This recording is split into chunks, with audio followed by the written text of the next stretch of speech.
Okay, 30% success rate. I think that's good enough. Cool. Yes, that's enough to pass.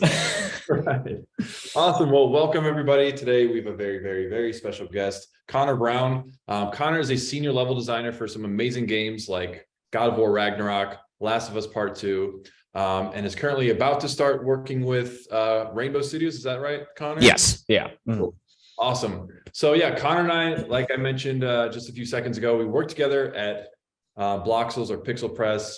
Connor was a level designer for Pixelpress, and we knew as soon as we saw the games that Connor was making that he would go quite far. And I believe at the time too, you're working on some Call of Duty maps, which were just really, really impressive, and that kind of kickstart people getting exposed to your content and your abilities.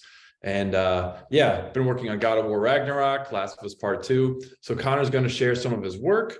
He's going to provide some insight into working in the video game industry and also share some tips on getting started as a level designer. So Connor, thank you for joining us today, and I will let you do your thing. Sure. Awesome. Yeah. Well, just want to thank everybody for being here. I'm really excited to kind of, talk to you guys and kind of give you some insight on, kind of what the games industry is like. And, back when I was in college, we only had, I think, one or two people. I think I had a few professors who were in the industry that taught a couple of classes. But I really wanted some more, people who actually worked on the games currently and, could give me some insight on like, what the industry is like while I was there and what to expect when I got into the studios. So I think we had somebody from the Saints Row franchise show up, and they kind of gave a pitch and overview of kind of what their games were like and how they worked on things. And I solely remember that as like being with the one experience where I was like, okay, this is cool. Like these are the devs like right now talking to me about like how they do stuff. And so an opportunity for me to get to, talk to you guys and kind of give you some insight on that, I think is super valuable. And hopefully we can do more things like this in the future. So let me go ahead and share my screen real quick.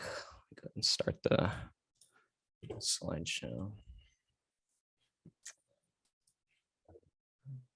So let me know if you guys can see this. Is this good?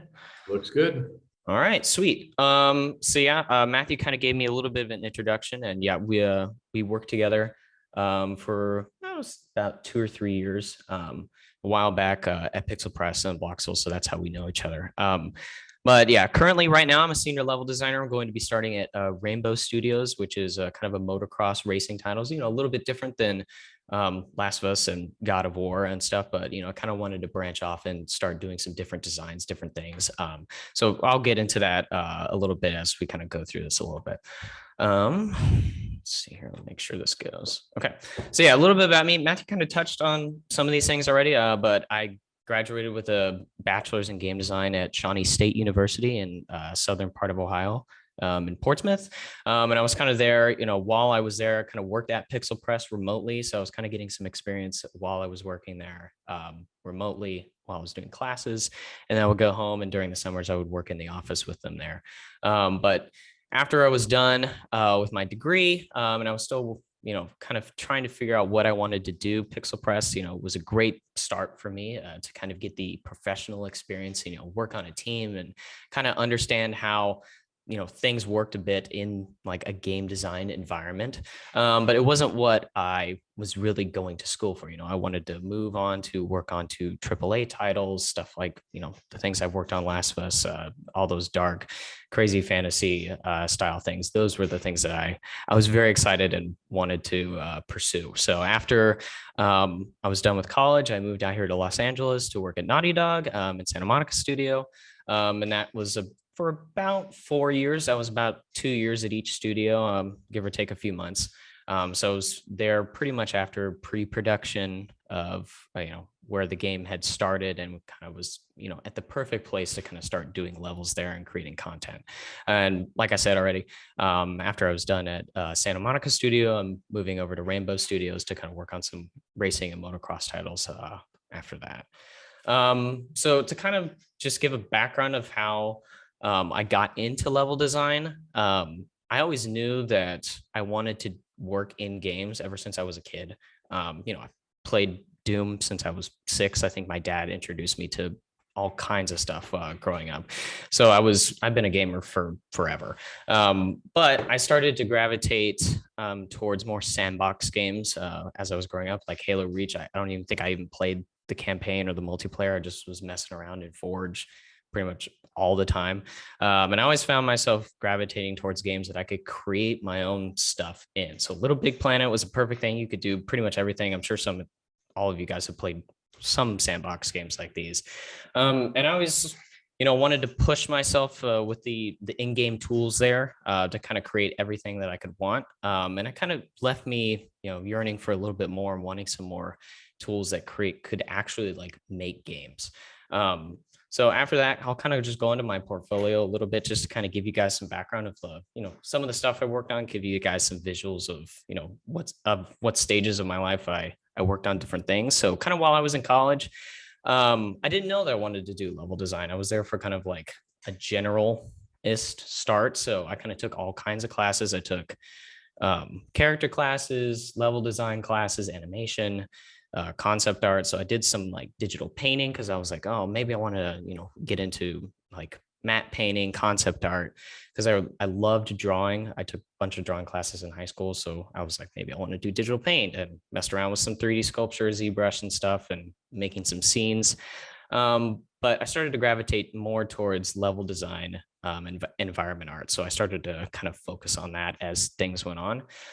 And then outside of my classes, I had the typical like class projects that we would do, like, here, recreate this toy truck or something, make sure it had all of its dimensions, kind of teaching us like how to use the software and kind of get us used to the tools like Unreal Engine and Maya kind of throughout that. But while I was working on those projects, they were great foundational tools to teach me how to use the software. But I really wanted to, just start getting into the meat of things and just see what I could create. And so I think I started while I was a sophomore in college, kind of like getting into other engines and stuff besides Unreal Engine. And Call of Duty put out their Radiant Black Edition editor for Black Ops 3. And I was super into Call of Duty Zombies, like ever since World of War when it started. And I was like, I just want to work on something like that. So that engine was perfect for me because the game mode was kind of already there. I'm not much of a heavy scripter, so I could kind of use that to my advantage to already have the game made, and I could focus on just the things that I wanted to work on, which was level art and level design. And so that allowed me to kind of create, all these mass levels and actually play them and have them function. And that kind of acted as a really good portfolio piece for me going forward.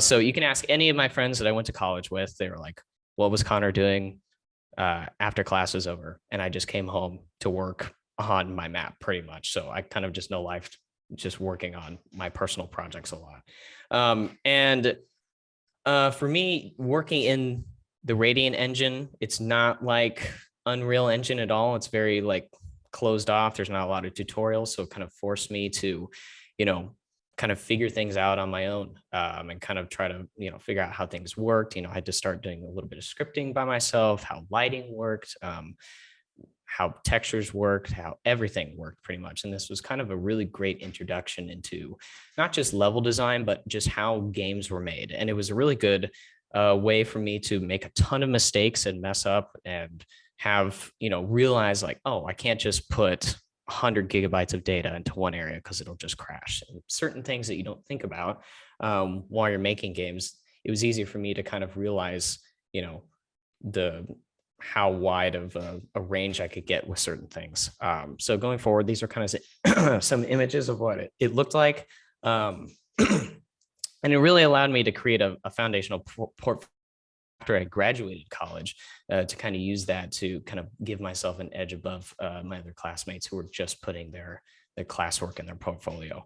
And alongside that, I do a lot of just personal sketches in Maya, stuff that, I never take to completion, just, gray box, block mesh, whatever you want to call it, just to get my ideas out in a 3D space. And sometimes, I never do anything with these, and they're just there. and I work with them. But sometimes when I'm working on future projects, I remember back to like, oh, I did a sketch of a forest, and maybe I can reutilize that for something else nowadays. So even if you're making sketches and working on personal projects on the side, you can always reutilize them in future scenarios whenever you're working on stuff. So that's why I try to do those as well alongside all of that. But to get into my more professional portfolio, like Matthew talked about, we worked on Bloxels at Pixelpress and Bloxels Star Wars. So I was mainly a level designer there. I kind of did a little bit of everything kind of starting out. I started with them kind of when they were at a really early stage of Bloxels, trying to figure out kind of what the game was. So I worked a little bit with, some environment art, some character creation, some animations, but I was mainly in charge of, doing the like on disk levels to kind of show people, what you could do with the tools and what it was capable of. So like alongside that, we did a Star Wars version. That was crazy, trying to work with the licensing for that. And, I think one thing that was crazy to me there was we created a Boba Fett character for that. And his antenna was like 2 pixels or something on his head. And we usually flipped and mirrored animations. And some guy from Disney said, well, his antenna's on the wrong side of the helmet. You got to go back and remake all those. So it was fun, getting to work with that license, but it was also pretty crazy, the restrictions working with that. But that was kind of my last title at Pixelpress. And then I moved out, to work at Naughty Dog on Last Was Part 2. And so that was a completely different beast. I went from working at a much smaller team. I think we're 15, 17 people probably at Pixelpress at a time. It always, was fluctuating around that, to a team of 300 to 400 people. And that was a crazy switch for me. But, that's what I wanted to do. I knew I was ready for that. I knew that, I wasn't ever going to be fully ready to start working in AAA or at a larger studio. So, that introduction was crazy, but it also taught me a lot going forward. And kind of working at Santa Monica studio was very similar. So I'll kind of get into, what that process was like, what the kind of day-to-day tasks and stuff and things I was in charge of. But typically for level designer, for both of those studios, you'd start off by just doing, simple layouts, simple block mesh layouts, using like kind of low poly, like art objects to kind of help artists, understand what your levels look like. And at Naughty Dog, we didn't have producer roles there. So level designers kind of acted as their own producers there. So it was kind of a half and half. I kind of worked on stuff half the time. And then the other half the time I was managing teams, kind of overseeing everything that the level had to go through to get it to polish and to ship. And that was a crazy experience, kind of threw me all over the place there. And it was quite the experience. And I'll kind of get into this a little bit more on the later slides, but these are kind of my duties while I was there and kind of worked on those levels. So I don't know how many of you have played Last of Us Part 2, but, without spoiling anything, if you haven't yet, I worked on a bunch of Scar Island parts. I worked on the skyscraper sections, the descent, a bunch of the flooded city sections with Abby. One of my favorite things I got to work on there was the horse chase. It was a huge set piece, cinematic, kind of near the end of the game with the burning village. Those were kind of the majority of the levels there. I worked a little bit on Santa Barbara. Some of my sections got cut though. There were some narrative changes, but we reutilized some of them through there, but I had a little bit of influence on those. And what's crazy is this is the first time I'm able to actually talk about what I worked on Ragnarok since it just came out. For the past, 6 months, I haven't been able to actually say which sections I worked on. But pretty much at Santa Monica studio, worked very similarly to Naughty Dog. They're both owned by Sony.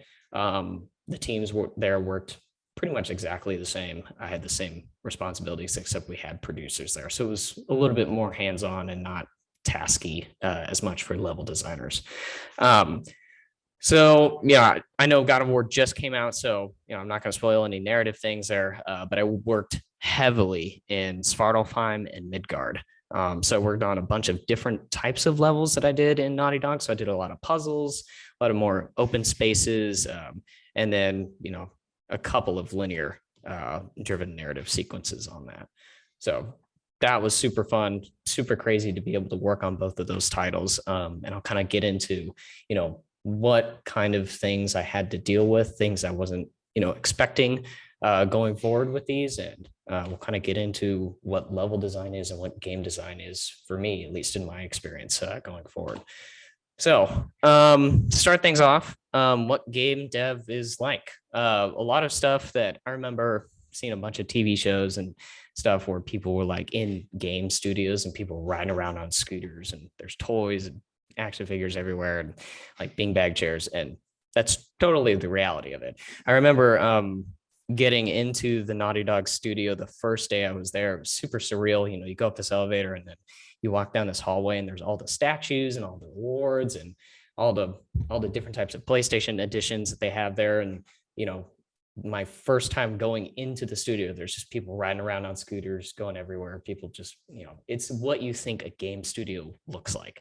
And it's super exciting to be in that environment. It's like, you're there to be creative. It's an immersive environment and everybody there is, working towards creating this crazy product. So it's definitely a surreal experience the first time you stepped into that space.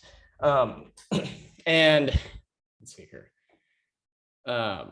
Typically, core hours, I guess my typical working days, 10 to 5, it's a bit different now since it's a lot of stuff is work from home with the pandemic, that changed everything. I'll get into that once I start talking about Santa Monica studio, but usually you're expected around 10, if you're 10 to 15 minutes late, nobody's going to care. Like, as long as you're getting your stuff done and, you're there during the main core time, that's pretty much what's expected. Another thing I didn't really expect as much going into AAA is that there's tons of communication between different departments. So like, I knew I was going to be talking with, art and animation and tech, but I didn't realize the depth of how much I was going to be talking with those people. So it's a very, like, you get to know so many people there. I think I was meeting new people almost every day. The studio is huge. I said like 300 to 400 people, and that's just in the studio itself. We do a lot of outsourcing work. So we have other studios that we work with that, like, if we have levels that have a ton of art that need to do, we'll work with our companies that we're partnered with, like Valkyrie Entertainment. We worked with on Santa Monica studio, kind of like how Call of Duty does. Like Treyarch works with Raven. There's a bunch of people involved, and so you're always meeting new people, always developing new relationships there. And it's crazy. It's awesome to talk to these people who've been working in the industry for 15, 20 years. And kind of like a lot of talk has been happening about crunch. That's definitely a thing at studios. And so at Naughty Dog, I guess, how do I explain this as best as I can? Naughty Dog definitely, they didn't tell you to work crazy hours, but it was definitely expected of you to, make it the best you possibly can. They were always like, make sure you go home and, get some rest, but make sure you get the work done. So since that was my first AAA company, sometimes I was working 100 hours a week, and totally unhealthy, but, sometimes, especially when you're really excited about working on a project and working on a level, you're there for a little bit. But, being in that industry, and especially that being, my first experience there, I wanted to do everything that I possibly could to just get as much stuff there and as much levels that I worked on as possible. So being surrounded by those people who've been working in the industry for 15, 20 years, it's crazy to, people I've seen in credits and on like game trailers, like talking about the game, like they're just walking past me pretty much. And I'm like, oh, you're that guy that I've seen like literally on game trailers. It's crazy. And it's a weird feeling at the start. And you sort of get used to that. It actually took me a while to even like understand like how crazy it was, but it's an awesome experience to be a part of that. I would encourage anybody to get into AAA to be a part of that. So that's kind of like the core pillars, I guess, of what it feels like to work in a studio. But gearing towards more specifically just level design. I know I'm going to be talking a lot about level design, but this also goes for pretty much any department you want to go into. Game design has a huge umbrella of different things that you can do. There's so many jobs. And like we have specific designers that solely just work on like collision, just around certain objects. Like that's their whole job title. And there's a whole bunch of, different sub branches of design and other types of art that you probably haven't even heard of yet.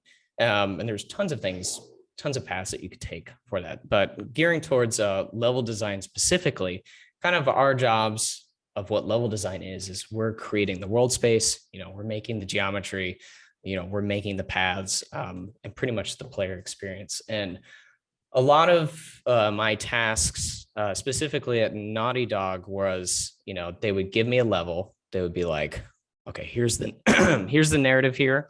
Here's the main story beats we need to nail. Here's kind of the environment that you're going to be working in. And that was it. Like, that was all they gave me. And I was kind of like given tons of freedom to be able to decide, where the player went. Like, I had very little restrictions on that. And I like working like that. I don't like an outline. I don't like having a lot of rules. And for me, that fits perfectly with what level design is.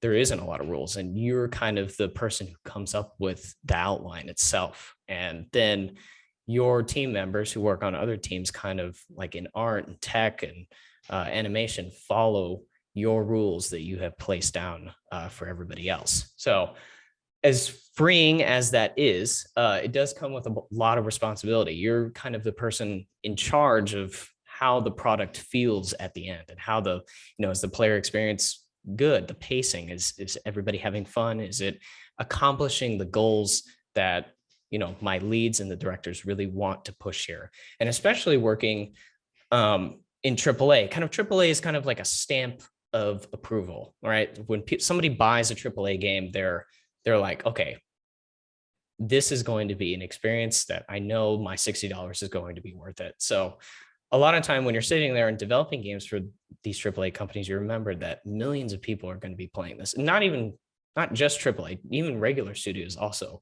Millions of people are going to be playing through these spaces. So you got to always think the edge cases, like certain people don't play games the same way. So we had a lot of times at Naughty Dog and Santa Monica Studio where we would have, 6 to 8 months probably of like inviting people in and testing and having them experience the game. And I saw the most ridiculous, insane people who play games. We invited people who've never touched a controller in their life. And those, as frustrating as that is, you kind of see like, oh, there's not just people who've been playing games forever, but there's just somebody who wants to just experience a story.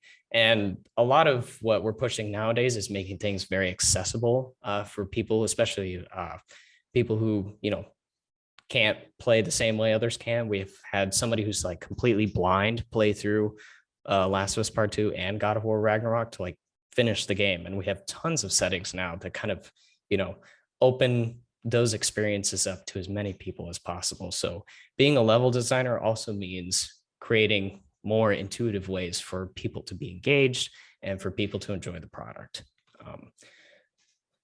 So outside of that, I know you probably all heard of level design, but there's different types of level design. Excuse me. So I've worked on, I guess, Last of Us Part 2 and God of War were pretty, linear narrative driven. We have this phrase we call wide linear, which is, you're pretty much set on a straight path, but you have multiple choices to go the way you want to. And, open world level design, kind of like Elden Ring. I don't know if any of you played that. I'm sure some of you have. They have open world versus linear. They all have their different properties, and level design is different for those. It's kind of like Skyrim. Like, I'm super used to creating linear narrative driven spaces, but switching gears and trying to work on an open world environment is very different. I'll kind of share an example with you here that after I was done working on God of War Ragnarok, I applied to, other places that did other types of level design, more open world spaces. And when I got into those interviews, like, they asked me questions I wasn't even prepared to answer because I didn't know. And so a lot of different types of level design come with their own challenges and their own problems to solve. So just know that there's tons of different types of level design to get into, and they all come with their own properties to work through pretty much. So kind of my main job, well, wonder if that, let's go through. Okay, so yeah, pretty much what I'm in charge of as a level designer, kind of taking out the, we didn't have producer roles at Naughty Dog. That's kind of very unique towards that. But I'm mostly just a world builder, level designer, do some type of production work because I have to work with production to get my teams to follow their tasks. And I do a little bit of scripting. Everywhere, level design is a little bit different everywhere you go. So some people will have you do a lot of scripting, some of it syntax. At Santa Monica Studio, we had a visual script, kind of like Unreal's blueprint system. For me, since I'm not a super heavy scripter, visual scripting was great for me, and it allowed me to actually do more scripting and kind of be more in charge of my levels there.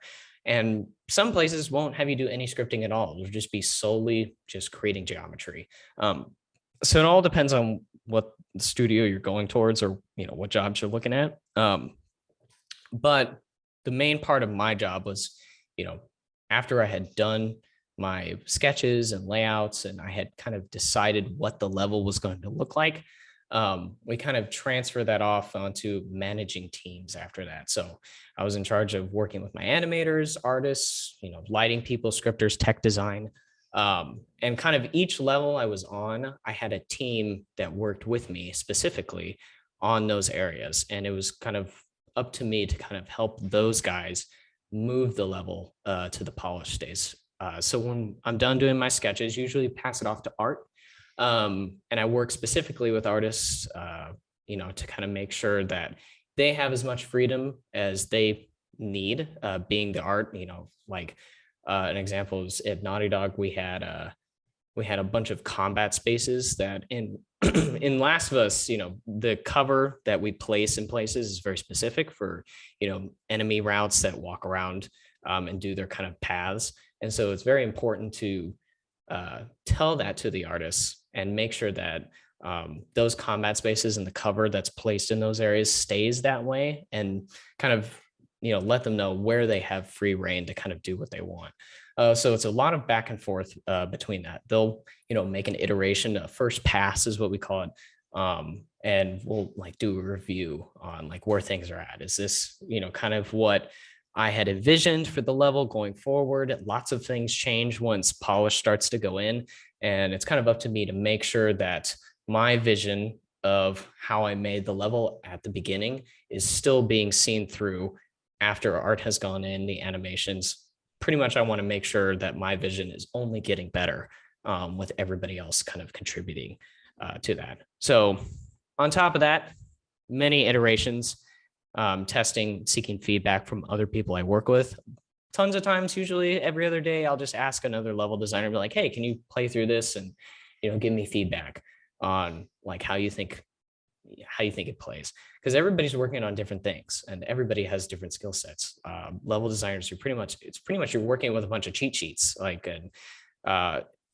different from being in school where you're working on a project mostly by yourself and you kind of had to figure things out by yourself. You've got a team of, industry titans surrounding you where you can just be like, hey, what do you have any suggestions for this? Is this pacing good?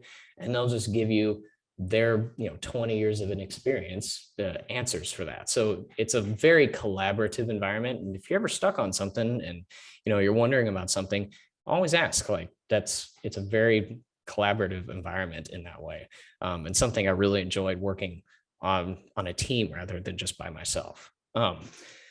And so I guess after iterations, I'm basically just in charge of how the finished product plays, because even though I've created the level, the sketches, and how the level works, I'm still kind of working with everybody until that level is completely done. I never really just pass it off and start working on something else. I'm involved in pretty much every step of the way, even with the writing and narrative pieces. There were some things on at Naughty Dog where I worked with the writers and I was like, hey, maybe the story can be a little bit different here. Maybe we can have some side story that helps explain why these villages are on fire or something like that. And, that kind of process, not just as a level designer, but as an environment artist, you do a lot of environmental storytelling with things like that. And everybody kind of has a voice on, what to make the best experience for that level is. So it's very collaborative with that. So my average day is kind of a hard one to explain because it's different almost all the time.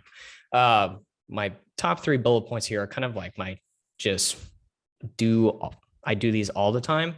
So just, begin my day just looking at my tasks. We use Jira. Some other people use Monday, other project management software. So I just check out my tasks for the day, see what I need to work on next. Usually I have just an evolving change list. So I'll have 10 tasks someday, and other days I'll have 100, and I'll just get like 20 new things overnight. And it's up to me. I work with my leads a little bit during our check-ins, but it's up to me to manage how many tasks I get done throughout the week. And, if I'm behind at the end of the week, I relay that to my managers. I'm like, maybe I have too much work, or some things took a little bit longer than I thought, which is always the case. You'll never, there's a time at Naughty Dog where my lead would be like, how long do you think this will take you? And I'm like, oh, this will take me like 2 days, like probably. And then there will be 1,000 things that happen in between where I'm like, oh, I wasn't expecting this to come up, or this doesn't work the way I wanted it to. So, never go in expecting things to work out, because they're never going to work out probably the way you think they are. So besides tasks and stuff, I'm always working on block mesh sketches and stuff. Just being a level designer, that's kind of the main bread and butter of like what I do. And some days I don't have any meetings at all. I just work on layouts. And other days, sometimes I have maybe 1 or 2 meetings. Just depends on where we are in the project and where we are and how far the level is. So, usually every other day I had to check in with my lead just to see where things are at, just make sure my tasks are going well. And then other times I have like a couple meetings, meeting with the art leads if we pass the level off to art, and just have a check-in on where things are there. And so outside of those 3 things, there's tons of things in between that come up and happen all the time. So just as an example, on Ragnarok, I worked on, we have these water geysers that you can freeze with the axe. And I worked on an elevator puzzle that had a bunch of moving parts. And it was super complex. I think I worked on that puzzle pretty much from when I started to when I left. It was a 2-year puzzle thing, even though the puzzle only lasted, I don't know, if you run through it and what you're doing, probably 1 minute, but there's so many outlier situations that can happen because you can freeze the geysers in different orders. You can get Brock to go to different locations and certain things will happen. We have to support that with dialogue and make sure the player understands that. And so while I'm working through those, maybe I have a task that says, I need to implement the elevator here. And I need to make sure it works and it's animated. So we do, level designers do a lot of like stub in animations where we just use kind of Maya to, I think it's just the basic timeline animation editor, just moving simple shapes up and down just for, what level designers need to do. No like polish or anything like that, but I'll be working on an animation with the elevator. I'll put it in, I'll make sure it works, and then I'll go and test it. And then I realize, the box for the elevator doesn't have player collision. So I'll need to go back, add those flags to the box, rerun it again, go and test. It works, but when I throw the axe and the geyser freezes, the elevator doesn't move. I'm like, well, I set up the elevator to be animated. Why isn't it animated? Can you go back, check? We're like, there's, some pins that I didn't connect for this, or maybe the elevator, we borrow a lot of things from other sections of the game. We reuse a lot of already tools that have already been implemented. And a lot of times other people will be pushing changes to those modules globally, and it'll break all of my stuff when I have it. And I don't know what happens until I go in there and test it. So that's how like things will pop up, things will change. And it's all about how you can problem solve these things as they come up that will make you an efficient and really good level designer. So another thing that I tell everybody is super, super, super important, and I talk about this all the time, is communication. And this is something I definitely struggled with going to Naughty Dog, because I wasn't expecting, you know, that type of workflow and the amount of responsibility there.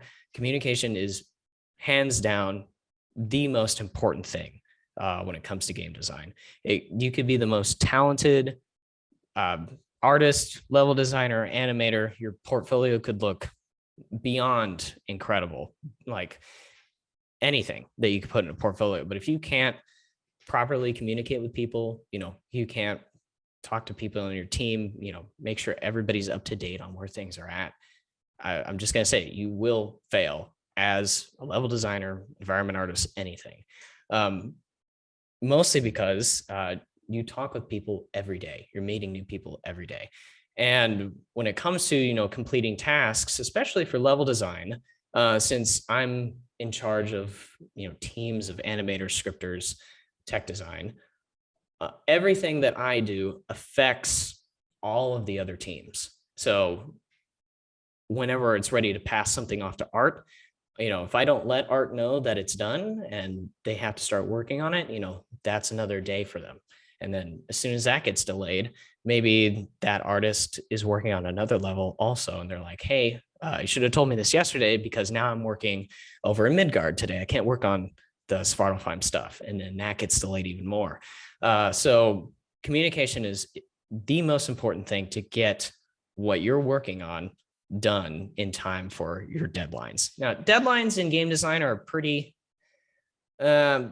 It's not like a college class like project where it's like, hey, this project's due today, just make sure you have everything done. A lot of times in game design, especially in Last of Us, I think we delayed that like, I don't know, 2 or 3 times, like mostly. And I remember they came out with the first delay. We're like, hey, we're pushing the game back to this date.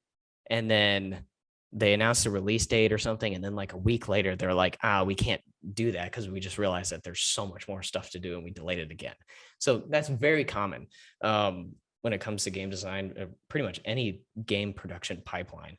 And it's very hard to kind of get away from that, because you realize once you're in the meat of everything that there's so many moving pieces that it's almost impossible to understand a timeline for things. So a lot of times, I'll get handed a project or a level and we're like, oh, we think this is probably going to be done in about a month. And most of the times it takes longer. Everything takes longer because there's always things that you're never expecting to come up that you need to solve, and you never know how long those are going to take.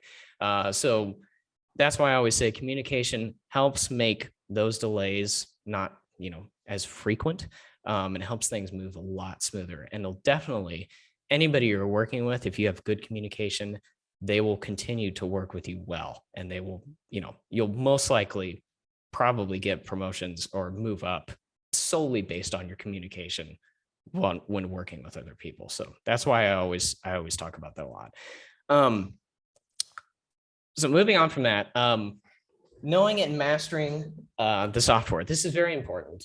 So I use Maya almost every day, pretty much.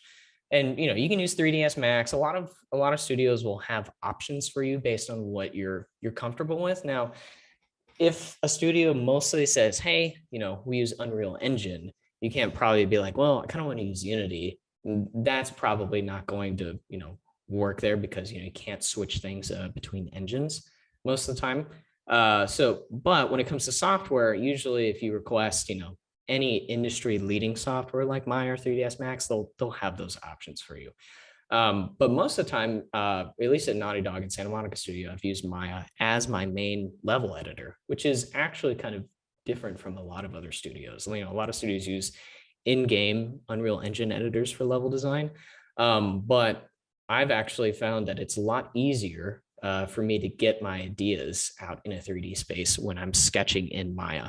I feel like Maya has, a lot more freedom when it comes to the geometry that I can create. And in Unreal, it's very blocky, working with those BSPs and stuff. It's never really been a workflow for me. So I'd recommend trying both of those and kind of just seeing what you're comfortable with. And a lot of times the studio will have that software for you for whatever workflow you're comfortable with, because they don't care how you get the job done. They just care, if it gets done on time and it gets done well. So usually they'll have those things for you.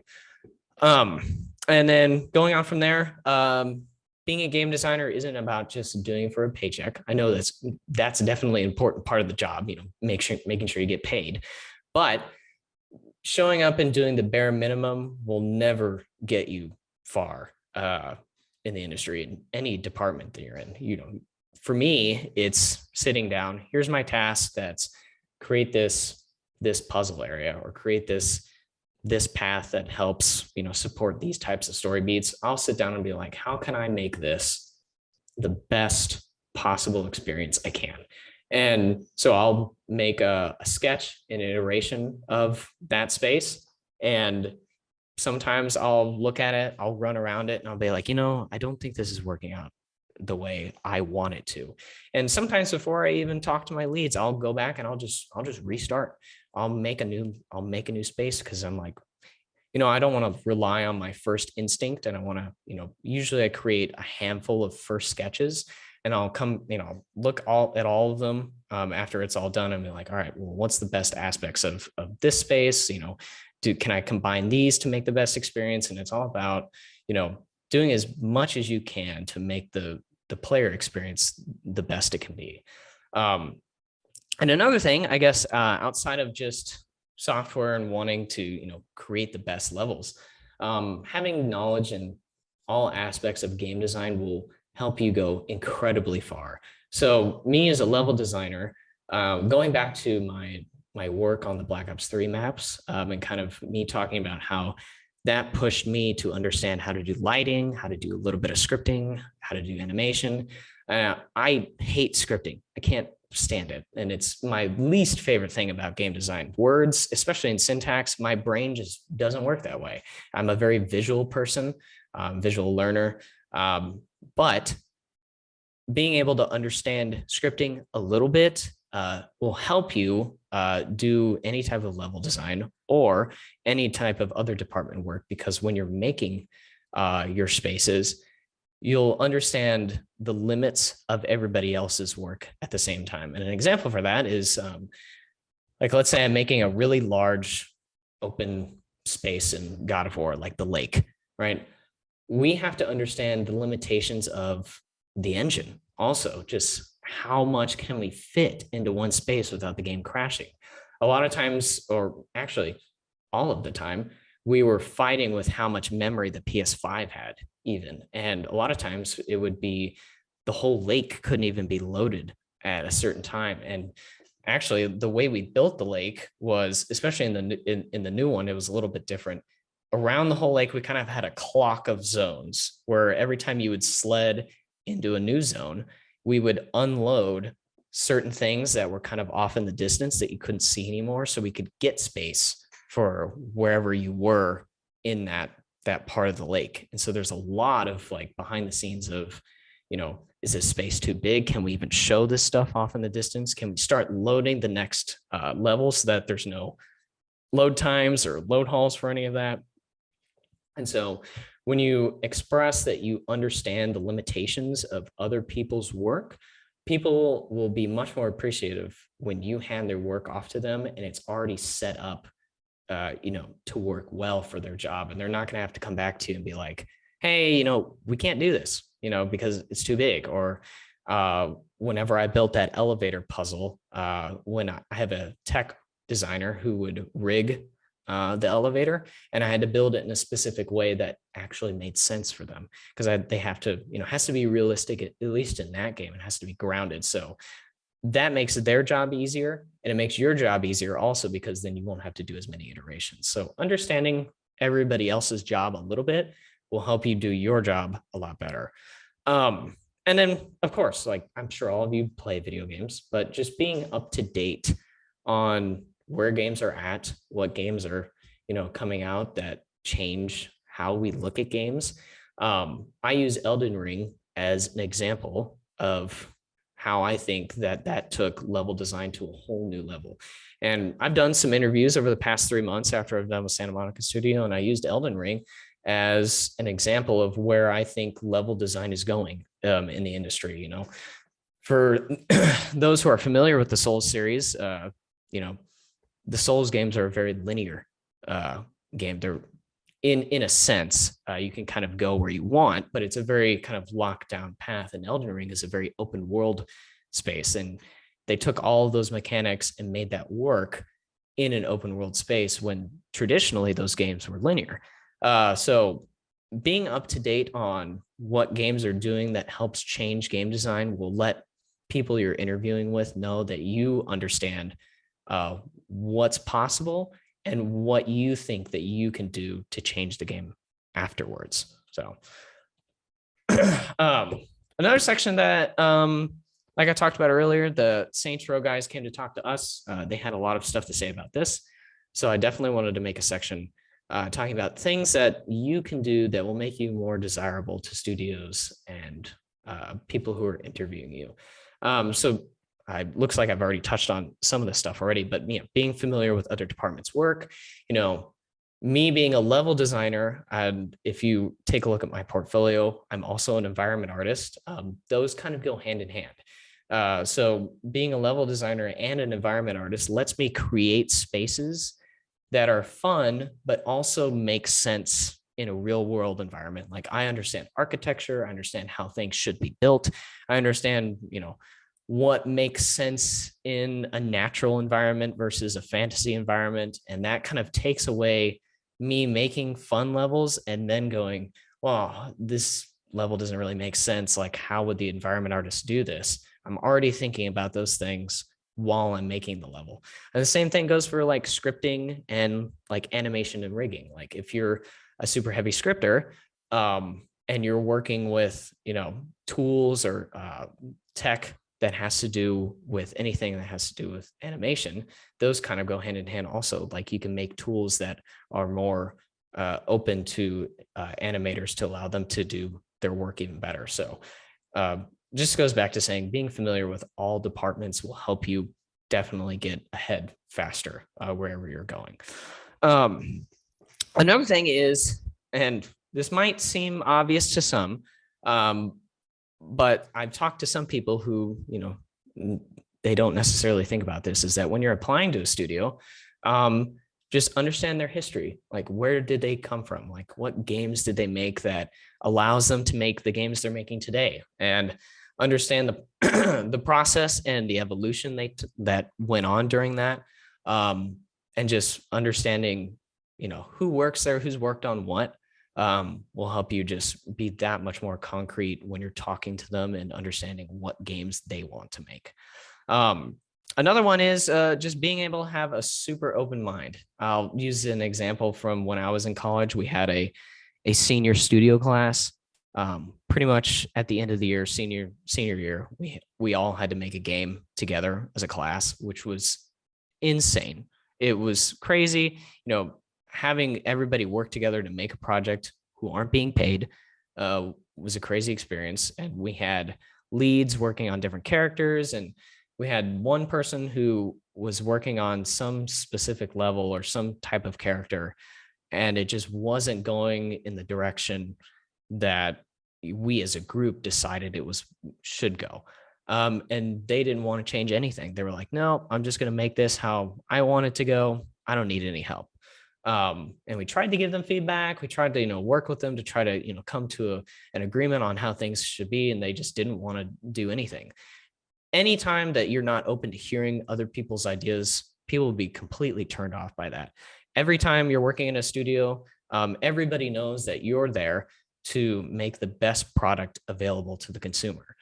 So there's been plenty of times where I've made levels where I'm like, okay, like this is pretty good. Like the flow is pretty good. It's fun.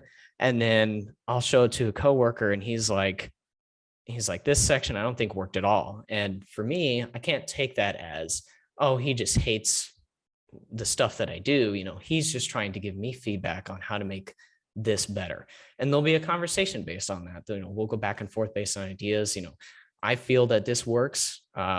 And these are the parts that I think are very strong about this section. And he'll have other ideas. Now I can take those and, use those, or I can replace them. But having conversations and being able to take feedback and, criticism very well is very important.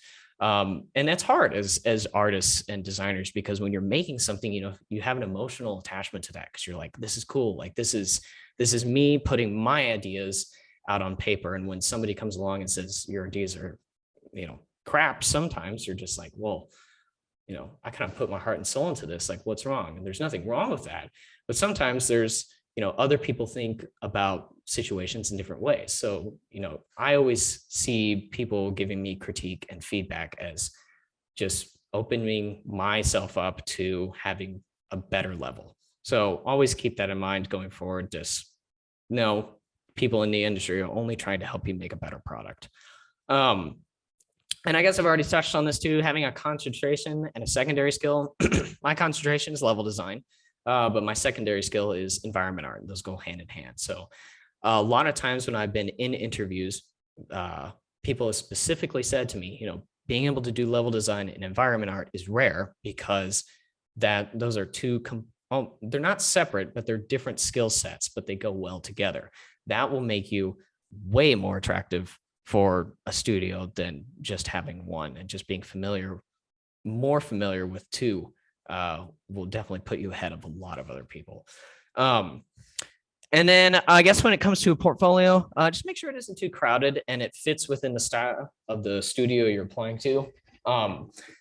The more I think about it, when I started at Naughty Dog, the only experience I really had was at Pixelpress. I didn't have any AAA experience, and they usually don't hire people without AAA experience. And, you hear these questions a lot of like, how do I get into the industry if I don't have AAA experience? Like, how do I do this? And a lot of things that I did to get into Naughty Dog was my portfolio. If you look at it, is a lot of these dark, city structure, like destroyed, decrepit, types of levels. And that's kind of the style of The Last of Us, or at least the style that they were wanting to go towards. So not only did I have level design and environment art in my portfolio, I had the style they were looking for. I didn't have any really stylized stuff. I had a lot of realistic pieces, which is, what their game looks like. So that will also be another thing that puts you ahead if you're wanting to apply to a certain studio. You don't have to do this, but if you want to organize your specific portfolio specifically for that studio to reflect that, hey, a lot of my work makes sense for the titles you're working on, that will make you stand out a little bit more, when it comes to who they're picking to go on to the next steps of the interview.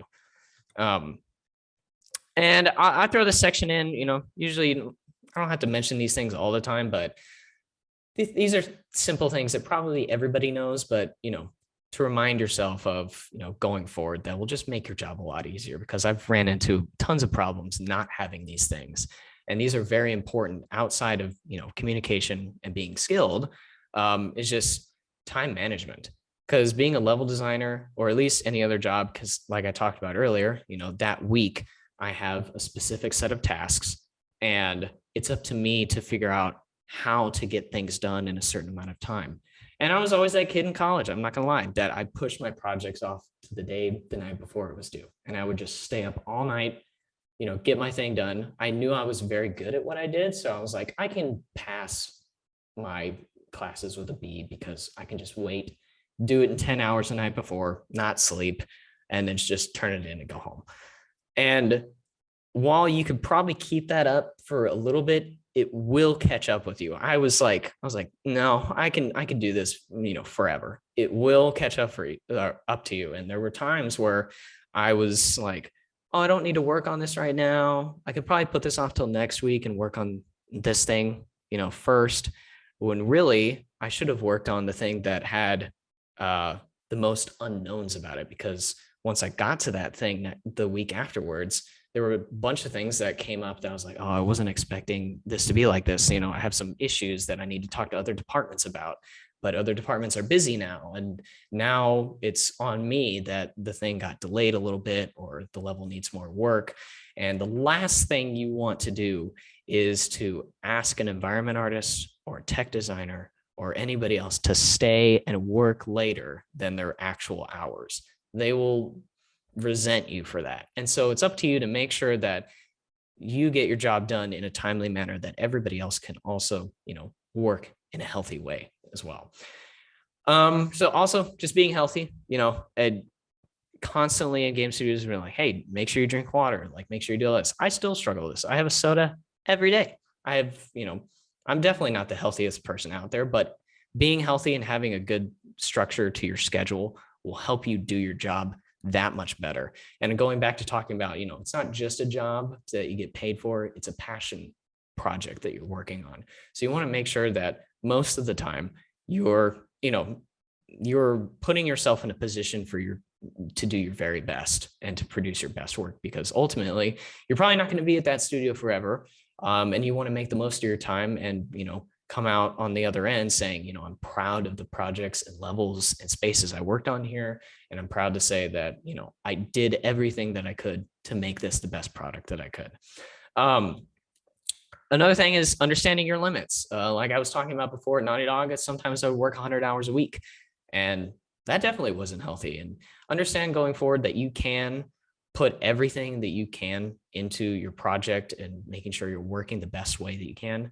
But remember to have a balance in your life. And also something that was different when I moved to Santa Monica studio, my managers there were always checking in with me and be like, hey, are you working too much? Like, we want to make sure that you have a healthy amount of work, and don't feel bad expressing those types of feelings to anybody you work with ever. Just make sure that you're not pushing yourself over the limit, because 1 or 2 really good days where you're getting a lot of work done, maybe work, 20 hours within those 2 days, and then you're burned out for the rest of the week and you can't do a lot of stuff for the rest of the week. So consistency and working less is better than crunching for 2 days and then having nothing later. And then just careful planning, like this goes back to the time management and your tasks and stuff. Just make sure you understand and have a structure for what you're working on. And it'll just make your job and life completely easier. And these are things that I definitely learned going through Naughty Dog in Santa Monica studio. And I don't feel like you can fully understand that until you're there and you're working in that environment, but just things to think about and remember going forward whenever you do start working in those places. And I know I already touched on some of these things real quick. When it comes to applying, you're probably not going to start at a studio that isn't your first pick. And as hilarious as this is, Naughty Dog wasn't the first place that I wanted to go to. It was surprisingly, it was like the second or third place, which is crazy that was the return rate. But it goes back to like the things that I talked about earlier. My portfolio was strictly made for those games. I had 2 skills that were very highly valued at that time. I was great at communicating. A lot of things that will put you a lot of those things will put you at an easier place to get to those places. But just understand that you might have to work at some smaller places or even an internship first to kind of get your experience. Me working at Pixelpress was probably the most perfect opportunity for me to get that initial professional experience. They weren't the games that I, was my goal to work on, but it was a great way for me to kind of start that process. So just understand that, let's say your dream studio is Bethesda or Blizzard or Naughty Dog or anything like that. Just know that sometimes it's out of your hands. Sometimes people aren't looking for your specific role. Sometimes when I was done at Santa Monica studio, I was looking for other level designer positions. And, I was like, I've worked at, these 2 big studios. I should be able to kind of go where I want now. And some places just aren't looking for level designers. And so you're just like, well, I might just have to wait on that and, look somewhere else and kind of just keep checking in on this one. So that'll happen at all points in your career. Another suggestion I have is don't just submit just a regular application. I've done this many times where, you just find a job listing and you just throw your resume on there. Maybe there's a cover letter or something and you kind of just submit it and you kind of forget about it. And maybe you don't hear anything back. Happens all the time, happens to everybody. A lot of suggestions I would have for this is like, you can apply. If there is a cover letter, every time I saw a cover letter, I was like, I don't want to write a cover letter. Like, what am I supposed to say in this? Like, obviously I just need a job and I want to work in games, but a cover letter is a perfect way to, express how much you want the job. So just, talk about how much you like the games, even if it maybe isn't your favorite, talk about what you like about the games, what you think you could do to improve about it. And then probably within a week after you submitted, reach out to a recruiter there. There's nothing wrong with that. And a lot of times, some of you have actually reached out to me over the past week, and I haven't applied to any of you yet. I've been moving. There's tons of other things going on. Just know that just to be patient when it comes to that. You can reach out to recruiters, give them some time to respond. Wait maybe 2 to 3 days. Don't kind of, just say like, hey, I messaged you yesterday. Like, what's up? Give them some time. You can keep responding. If after a couple times they don't respond to you, move on to the next one. Like, just make sure that you make them aware that not only are you willing to apply, but that you're reaching out to them. You're really interested, and you think that you can be a valuable asset to them. Just try to get your name and presence known to them in many ways that you can. So yeah, going on to the next, reach out to people in the industry like me. Some of you have already. That's great. Share your portfolio. And if people don't respond, that's common. You can message as many people as you want. Just don't try to be, don't be on them every day, because that will make them not want to respond to you. But just make your presence known to them. Make sure that they understand that what you have to offer is valuable. And yeah, I mentioned this also. Lots of studios, especially after the pandemic hit, have tons of like remote internship opportunities, which is awesome. There's plenty of studios with those. Just even a studio that you're not even interested in, look for an internship opportunity there, because that'll be your easiest way just to get your foot in the door there, especially if you treat your internship application like a regular job application, like your portfolio matches their style of games. That'll just give you that much of a better opportunity to get into that. So outside of applications, my best suggestions moving forward is just to connect with as many people as possible. Like LinkedIn or beyond. I don't like going on Twitter, but there's a lot of people who, a lot of game devs who share a lot of stuff on Twitter. Be a part of communities. And just try to make your presence known in a positive way when you're trying to, be social with those people. A lot of times in college, I YouTubed like almost 80% of probably what I know today. A lot of times my professors would give me a project, we'd listen to stuff in class, and then I get home and I'd forget every single thing that he talked about. I'm like, I don't know how to do this. Like, I don't know how to set up this animation in Maya. YouTube has millions of tutorials for almost anything you could possibly think of when it comes to 3D production, anything, especially with how popular these types of roles are getting. People are just creating free classes on YouTube. You can just search anything up. So definitely use and utilize those whenever possible. If you're stuck on something, Google it. Just find a YouTube video. There's probably something that exists for that. Yeah. And if you haven't, definitely start making a portfolio now. The earlier you can get a portfolio started, the better. My portfolio has, been an evolving thing over time. As soon as I make new pieces, sometimes I'll reanalyze my portfolio and be like, this piece I made quite a long time ago, this probably doesn't fit with this anymore. So I'll take it out. So it constantly changes. Just be up to date on, making a portfolio. I'd recommend making a website personally, Wix. That's where I've created all of mine. Just super simple, easy to use, no scripting. It's a very visual tool. And people won't care if you made it on Wix. They're like, oh, you didn't make this from scratch. Nobody cares about that. Sometimes I've had an art station. People looked at the art station. I think a website definitely helps tailor you better to wherever you're applying to. So that's my best suggestion for that. And establishing a social presence in gaming communities.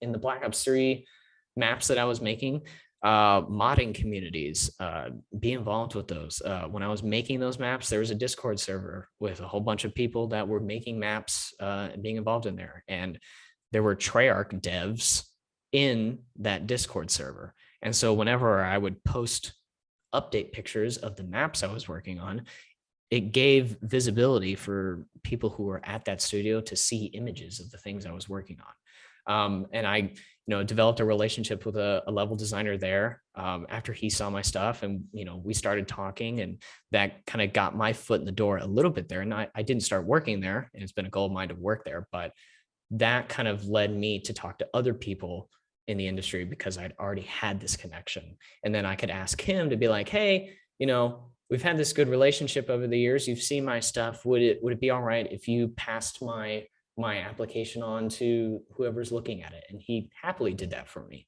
And sometimes those opportunities, I would have never had that chance to get my foot in the door that way. I didn't have to submit regularly. I used that path to get in and kind of around the regular application process. So, take every advantage and opportunity you can when it comes to being involved with modding communities. Because sometimes, and most of the times, people who work in the modding communities, if they're seen enough, the studios just hire them because they know their tools well and they know they make good stuff. So that will definitely only benefit you if you're involved, or at least searching for those.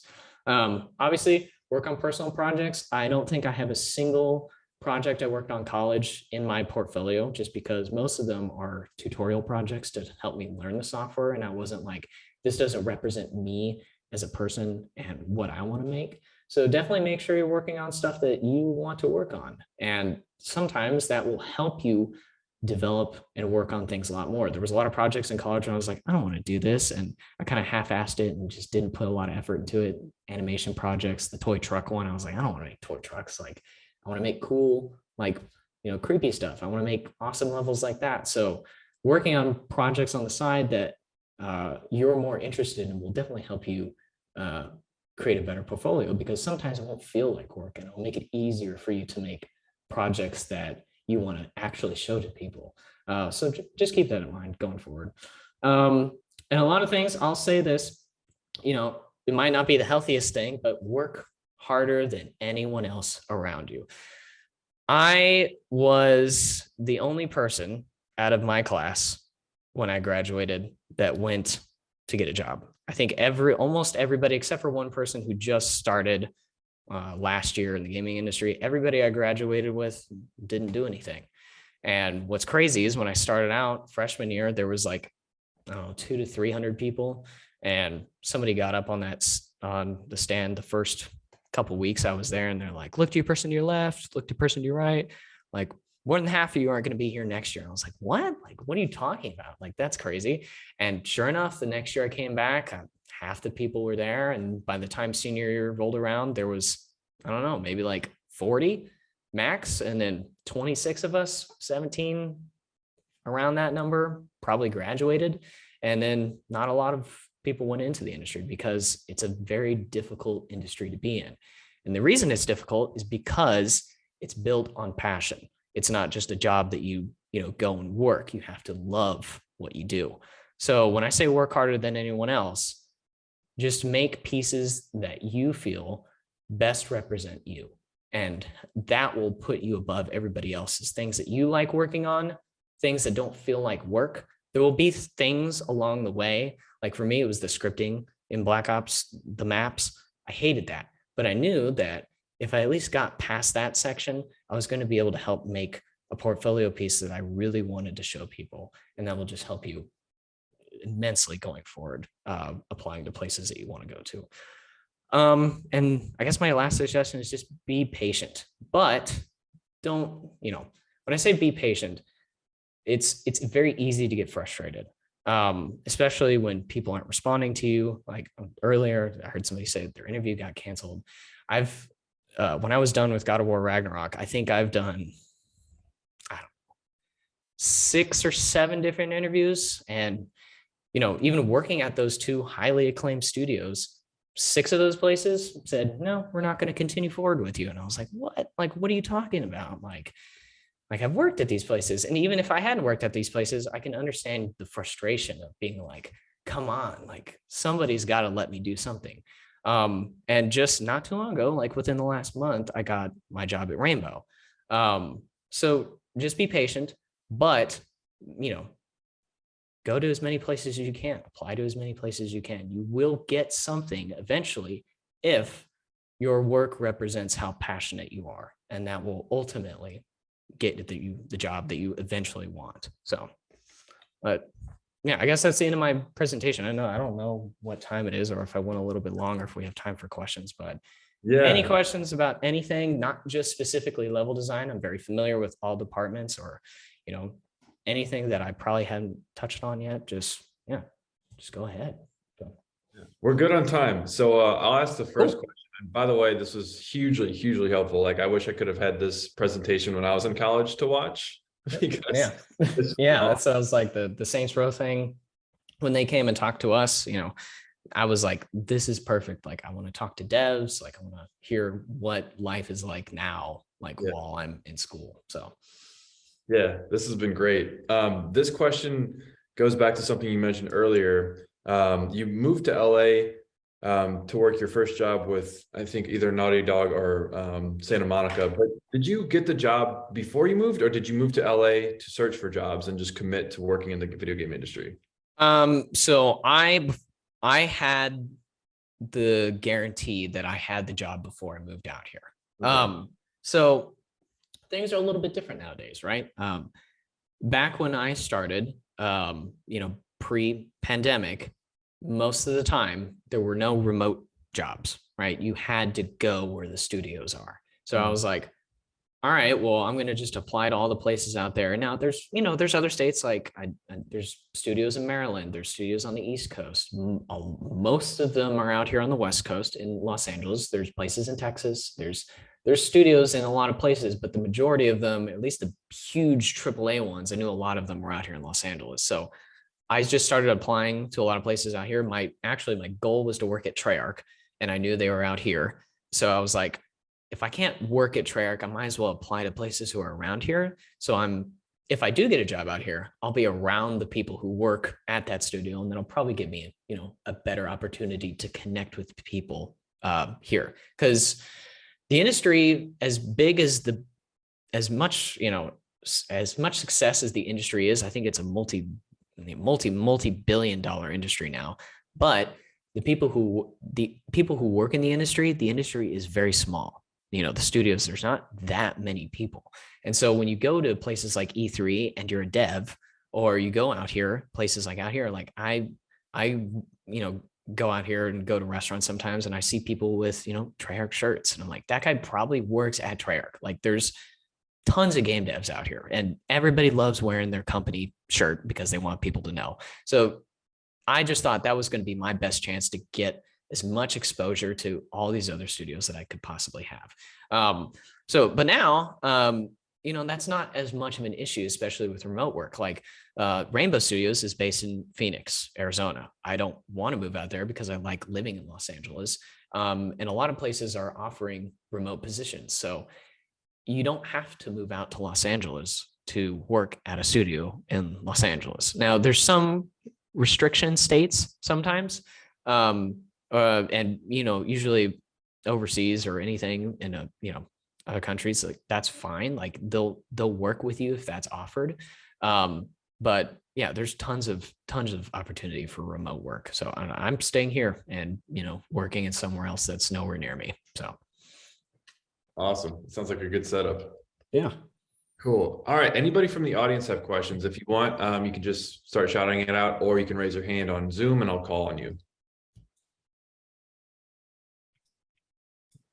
Okay, Brian.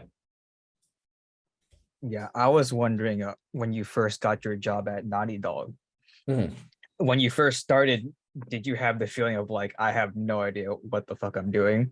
And if you did, like, how long did it take for you to not feel that way? Yeah. So, definitely. Like not at first. So when I was working at Pixelpress, I was like, I really like that job there, but I knew I was going to go do AAA. Like I was like, I'm going to go do AAA. That's what I'm going to school for. That's what I want to make. And I'd known that forever. So I was like, of course I'm going to apply there. And of course I'm going to do everything that I possibly can to get that job. The interviews were, they're terrifying. I'm kind of an introverted person. Even doing this talk, like I'm nervous for stuff like this. And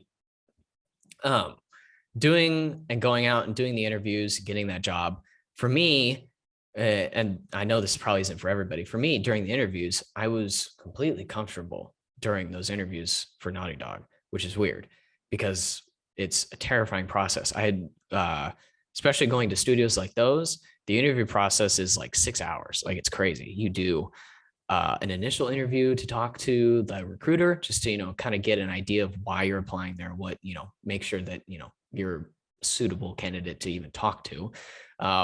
Then you have an interview with like the leads for an hour to talk about just other stuff, design questions. Then you do a design test that they give you like a week or two to do. And then you have an interview about the design test. They ask you questions on the spot, like, oh, we don't like this section. How would you change it here? And then you have to make sure you have those appropriate responses.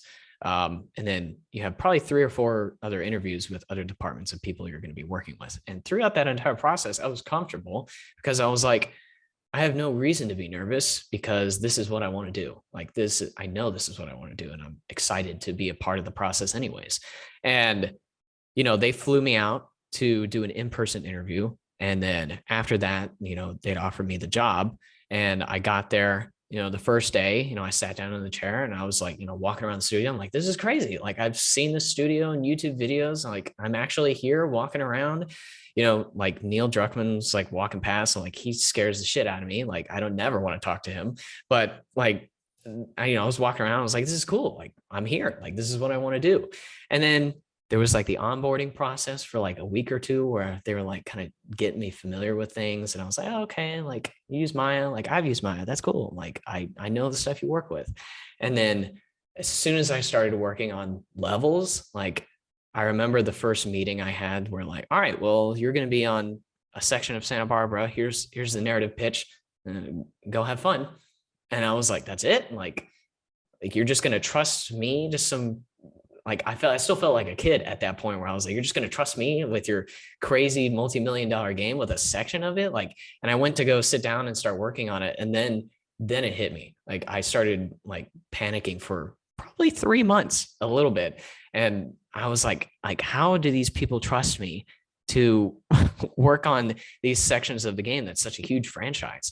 And it took me, like I said, about 3 months to get past that initial like freaking out section. And I guarantee probably any of you would probably have something like that. And then eventually, after those 3 months, I kind of started to voice that to when you start, you usually have a higher up, a senior level person, kind of like myself, that will work with a junior level developer, like hand in hand while they're working on levels, just in case, like they're kind of your mentors while you're there to kind of help you get your job done and do the best you can.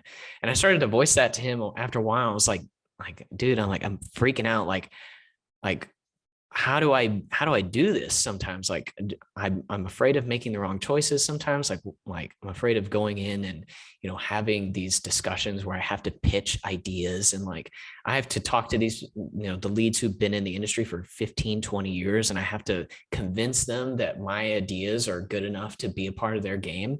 And, he sat down and he told me, he's like, well, you shouldn't be nervous because throughout that entire rigorous interview process, right, they're making sure that you are a good candidate for whatever you're working on. So if you're there working at the studio, that whoever's interviewed you knows you're talented, knows that you know how to get the work done.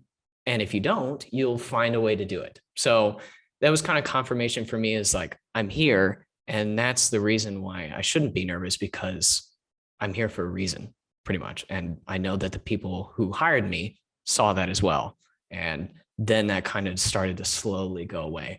Now, I won't lie, like multiple times during production when like those feelings will come back a little bit when I see like the release trailer like go out, or I'll see like the announcement trailer for the game come out. When I was working on God of War Ragnarok, I'd already shipped Last of Us Part 2, so I was very familiar with the process. And I moved over there, different team, same feeling. I was completely okay because I was like, it's just more game dev, more Sony, more AAA flagship titles. And when that announcement trailer came out and I saw it like just on the TV, I didn't search it up. I saw it like just happen while I was watching TV one time. And I was like, oh shit, like I forgot this is a huge project. But it gets easier as time goes on and you start to once you start to have more things in your portfolio, professional portfolio, you feel like, okay, I have these titles under my belt now. Not only am I at this studio for a reason, but I've accomplished these goals in the past. And so it just makes everything easier the more you go forward. But you definitely have those feelings when you first start off, or at least for me. So.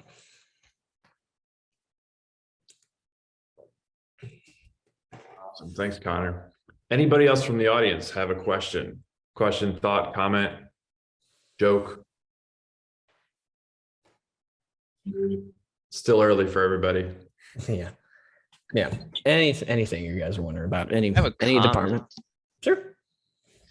So I tried the Black Ops 3 modding tools when it came out, but this was before I went into like actual school for this. I was like, this is super overwhelming. But after like listening to you, I really do want to go back and try that again.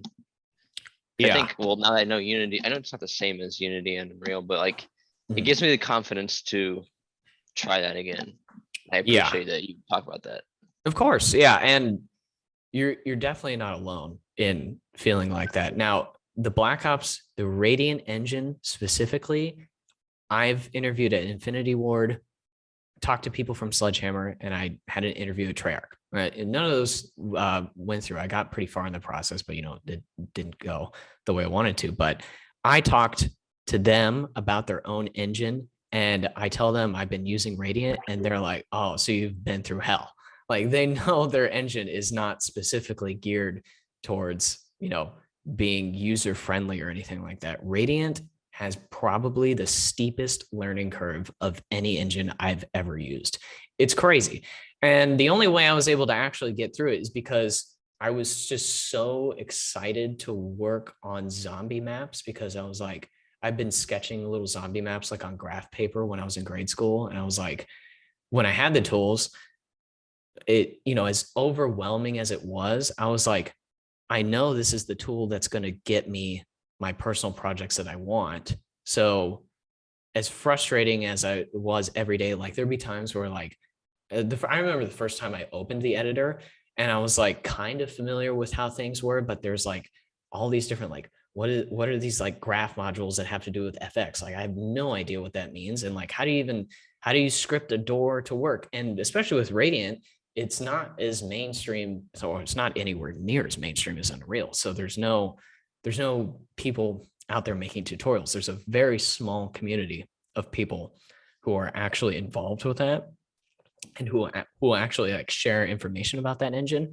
But I think Radiant was perfect for me, and it's perfect for, I mean, if you say you're going to go back and get involved with that, it's a very great tool to become disciplined in figuring stuff out, because I would have times when I would start building the map and I was starting to get familiar with how things were. That map that I showed on here, I don't know if I can go back to this. This map here, the one I'm showing is probably. I disabled the screen share so we could see each other's faces. So if you want to. Yeah. Sorry. Yeah. Oh, good. I'll turn this off again after I'm done with this.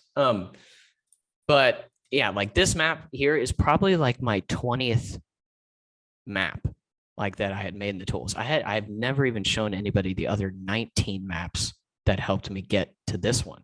And so I probably had like, I think Steam logs your hours on how much time you spent. I think I spent like 3,000 hours in this engine alone. And probably 1,000 of it went specifically towards this map. But the other 2,000 hours was me just messing around with shit and having shit break. And sometimes I would be like making a map, and then I would like wake up the next morning, try to launch it, and it would crash. And it would give me this weird error that I had no idea what it meant. And I tried looking out for it online. Of course, it's not popular. And I was like, how do I even figure out like how to fix this? And so when you really don't have anywhere to turn for answers, the only thing left you can do is just mess around with it and try things out. So what I would do is I would literally create another fresh map file, take all of my geometry and everything, and import it into that. So I didn't have any of the scripting because I would probably mess around with something that was like script heavy in that. And I probably broke something. And since I'm not a heavy scripter, I wouldn't know how to fix it. And so I just started fresh again with my geometry and then went through. I was like, okay, let me go back through, re-script everything. And maybe I can be a little bit more careful when I'm going through, because I was a little bit reckless last time, like trying to figure things out and try different things. And so as soon as I had learned some stuff from that, trying it in a new file and going through that process again, it just helped me get even more familiar with the tools as I was going through. So I have like I said, I had like 19 other maps before this, 2 of them, which actually pretty much got to this polish stage, but I wasn't happy with because there was something wrong with it. It wasn't what I wanted to show people. But my first map in this, my first everything, I just had like just stuff everywhere. There's just a long wall of like a tiled texture, like a ramp that went to nowhere, just crates and barrels and stuff, just throwing stuff in to test it out, like explosions and everything, things that didn't even make sense, but just helped me kind of understand how the engine worked. And when I say, I think during the slideshow one time, I said mastering software.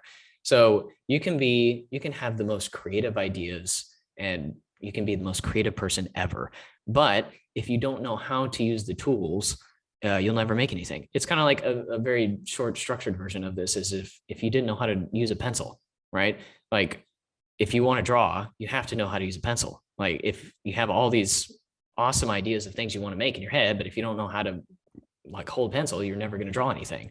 So once you use the engine enough, it's same with Maya, same with any other software. Once you use the engine enough and you don't have to think about, oh, I want to make this shape. How do I make this shape?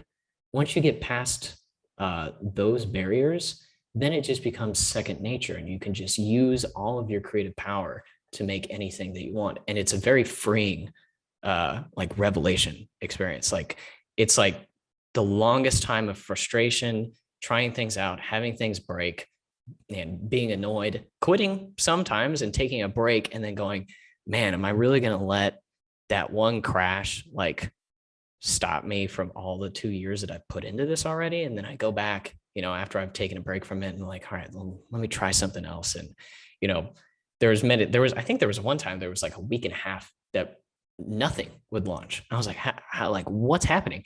And I would just import stuff to Drive, uninstall the tools, reinstall the tools, pull the stuff back in, and then it worked. And I was like, all right, I guess I'm good now. Like that's great. And after that time of being so familiar with the tools, and you just get more confident the time goes on, because when you run into a situation where it crashes, you're like, hey, I've seen this before. Like I'm not wondering what it is. I can probably do this and it'll fix it.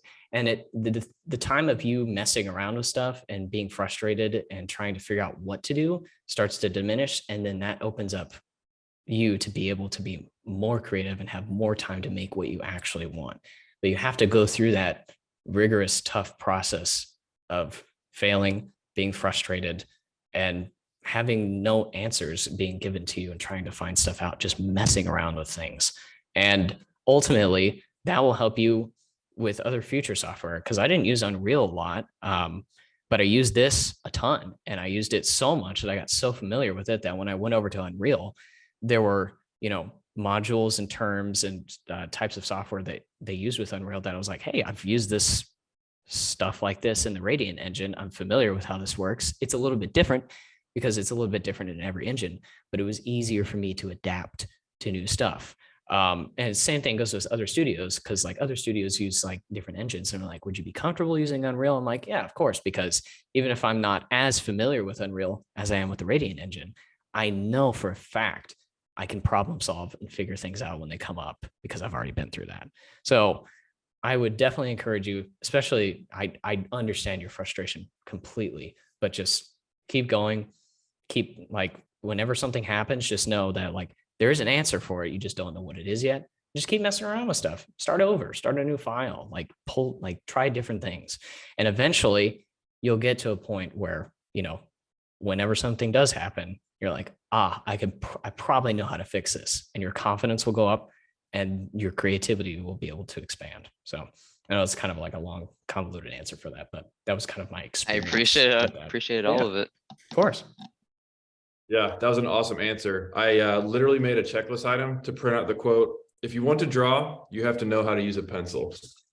Yeah, That's that was the simplest way I could explain an engine. seriously. So I love it because like I started off developing just really simple 2D apps and 2D games, and obviously I worked with Pixelpress for a long time, but that's all we did. We used the 2D engine from Unity, but I learned a lot, just like everything on Unity, rigid bodies, the physics engine, how to code.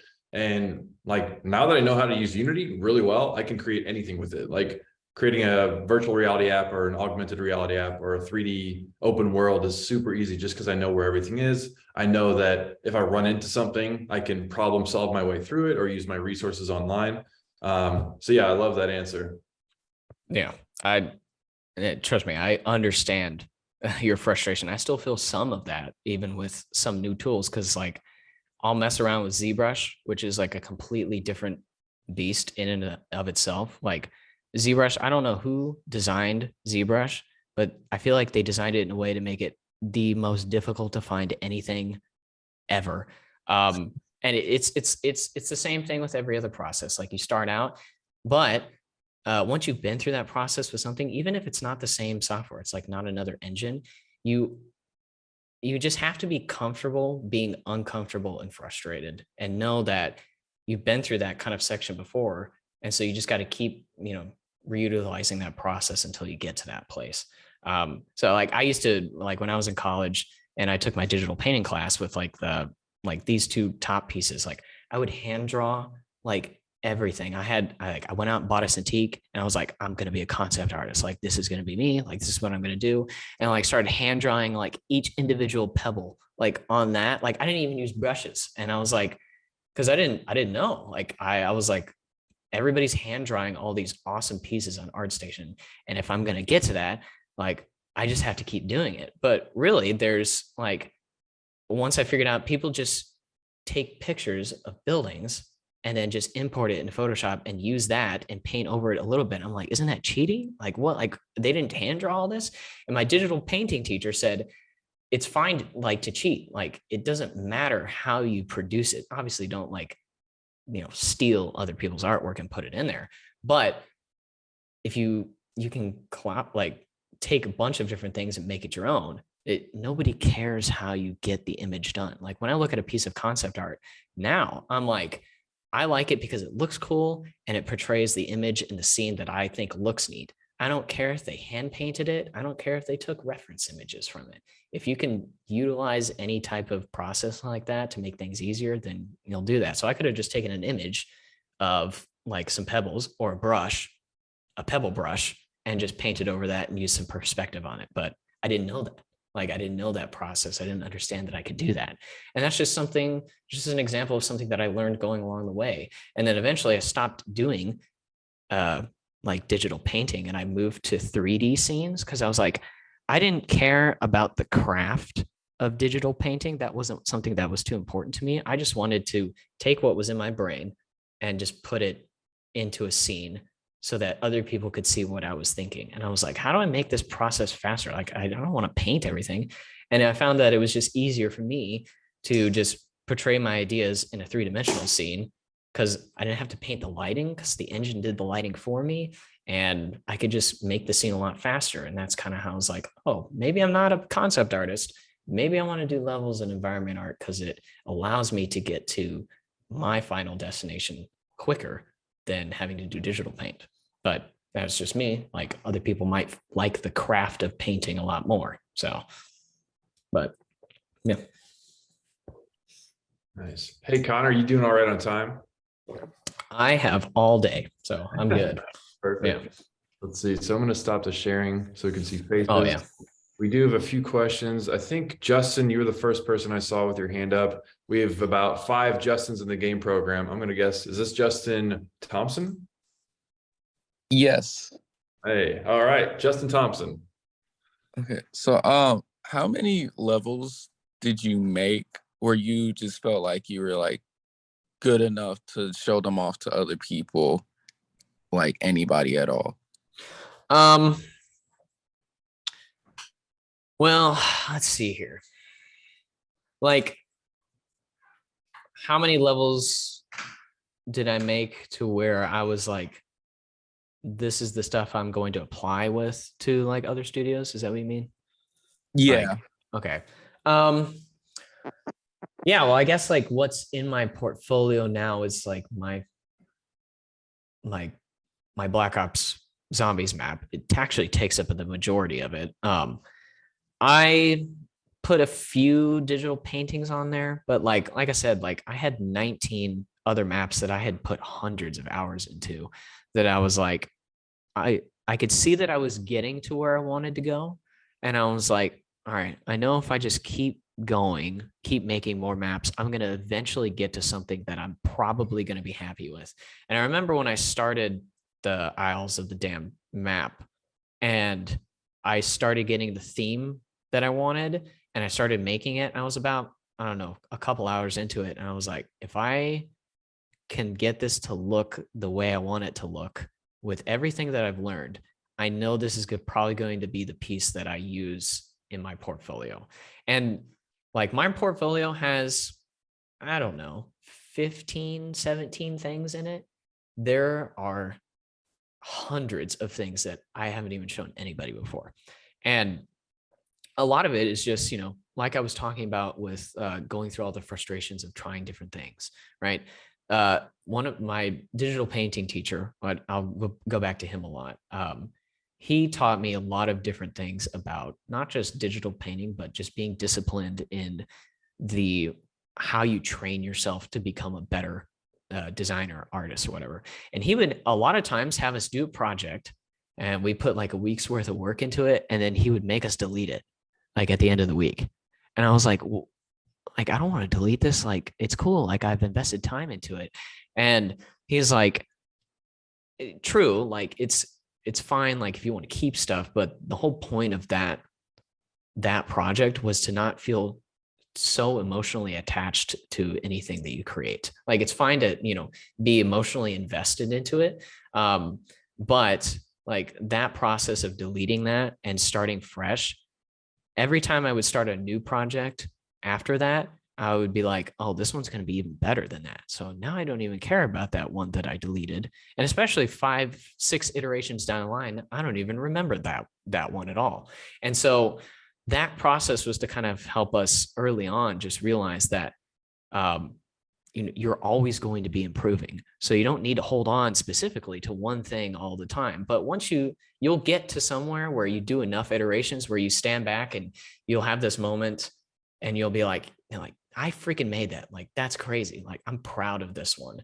And then there'll be 10 projects in between that where I've set my standards even high based off of that project. So if I make something that's a little bit better than that map, I'm not as impressed with myself as I was when I had accomplished that one before that. So the more you do it, the more you'll get to a point, you'll get closer to a point where you'll make something and you're like, wow, like I wish 5 projects ago I could have showed this to myself and like realize how far you've come. And it's a very slow process. It's like, you know, people growing, like you never notice people growing at all. Like you just like, oh, like you're now like 6 feet. Like I've never seen, like I haven't seen you in 5 years and you're this tall now. Like it's just like that. You'll never really notice the changes you're doing. It's like some tiny little things, like I said, with the digital paint, like I would paint every individual pebble. And then once I realized I could use a pebble brush, right, my process got faster. And when I could do things faster, I could focus more on what will make the piece better rather than relying on more technical stuff that I was like, how do I figure this out? So like I said, I have hundreds of things that I haven't shown anybody, but eventually you'll get to a point where you're just like, all right, you know, I've done enough where this looks pretty good. And then I'll put it in the portfolio. And I applied to Naughty Dog with that map. And then I've kept that map in my portfolio for 5 years because I'm still super proud of it. And I think the reason I haven't really added too many personal projects to my portfolio is because since I'm working at AAA, I don't have the time to really make that kind of quality personal project anymore. And now it's my professional, you know, portfolio. I use the levels I worked on at work as my professional portfolio because those are the best pieces. But before I started working on there, yeah, that zombie map is probably my last really big personal project. And you'll get to a point where you're happy with that. And I didn't personally have this point where I kept updating my portfolio because I just got the job at Naughty Dog. But I've had a friend, the guy I talked about, who just got a job recently, the only other guy that graduated with us. His portfolio kept evolving, and he had struggled with a lot of things while we were in college, like trying to figure out what he wanted. And, his technical abilities weren't the best, but he was still really passionate about, wanting to be in the industry. And eventually, after he'd worked on so many iterations, I remember checking his art station. I was like, damn, like that looks so good. I remember when his stuff was like, he was struggling. I remember when he couldn't really come up with anything creative, and he just kept working on stuff. And eventually he, after all of the learning he had from those projects, he eventually came up with a couple of pieces that he was proud to put on his art station. And that eventually got him that job there. So, everybody works at their own pace. There isn't like a set, like, oh, like I'm going to work for 6 months on a project and that'll be enough time for me to make a piece that I'm happy with. But I wouldn't say don't wait too long to show somebody something. Like if you're never going to be fully satisfied with the work you're doing. And so sometimes you're just going to have to say, all right, well, this is my best work yet. I'm probably going to make better stuff, but I should just use this as my portfolio piece for now. And if I keep making better stuff, I can replace it and switch it out. But yeah, it takes a while to understand, what you'll be happy with, because everybody's creative mind is a little bit different. So like for me, it took, 19 maps to come up with that one that I liked. And it was those 19 maps were thousands of hours more than I'd spent actually on that map itself. So pretty much it was all of that 3,000 to get me to that work. So it just depends. But yeah, I wouldn't say don't wait too long. Definitely put something up on your portfolio. If you're ready to apply, just pick your best work for right now and use that while you're applying, and then just update it as you work on new stuff, because you'll always be improving. So Thank you. Yeah, thanks, Connor. I think we've got 4 questions. So sure, yeah, I'll answer as many. Cool. All right, Mitch, I think you were the most recent with your hand up. Yeah, mine's more of a more boring career-based question, I guess. So, Sure. Is it more common for people to move studio to studio after a big project's finished, or is there the option to stay at the same place and continue working on whatever comes next? And I guess the caveat to that too would be like, with like retirements and benefits and all that fun stuff that come along with working at a company, how easy, I guess, do they make that transition going from one studio to the next? Yeah. So I'll share an experience, at least when I got finished with Ragnarok. So when I was at Naughty Dog, that job was a regular level designer position. So it's a little bit different everywhere. Usually there's like intern, junior, mid, which is what I started at Naughty Dog. I kind of skipped the junior level because I feel like the portfolio that I had kind of had pushed me past that junior level quality. So I started at mid, but it was a contract role. These are very, very popular in the games industry. A lot of times, depending on where the studio is at in their production, right? There's pre-production where the president, the leads, and the senior developers are kind of deciding what the game is. And the studio isn't very big at that time. The studio is kind of a evolving shape as the production of the game goes on. Because like as a level designer, I'm not going to be making levels when we're trying to figure out like what are we even making sometimes. So like it's going to be concept phase, like our concept art's going to be like coming up with ideas, and like it's different priorities there. And so the studio will be at its smallest after the game's over, because they don't need 300 400 people working on that. And so they'll bring people on as development goes when they need people. And so a lot of times those will be contract roles for like a year. And a lot of times, if you're good and you're working well, they'll extend your contract till the end of the game, or at least until the breadth of your work is done. So When I started at Naughty Dog, it was a 1-year contract. And I'll share salaries with you guys because I'm all about being transparent and definitely making sure that you guys understand like what pay is acceptable for certain types of things like that and like the year terms for that. So when I got hired at Naughty Dog, it was 1 year for 76,000 for that year.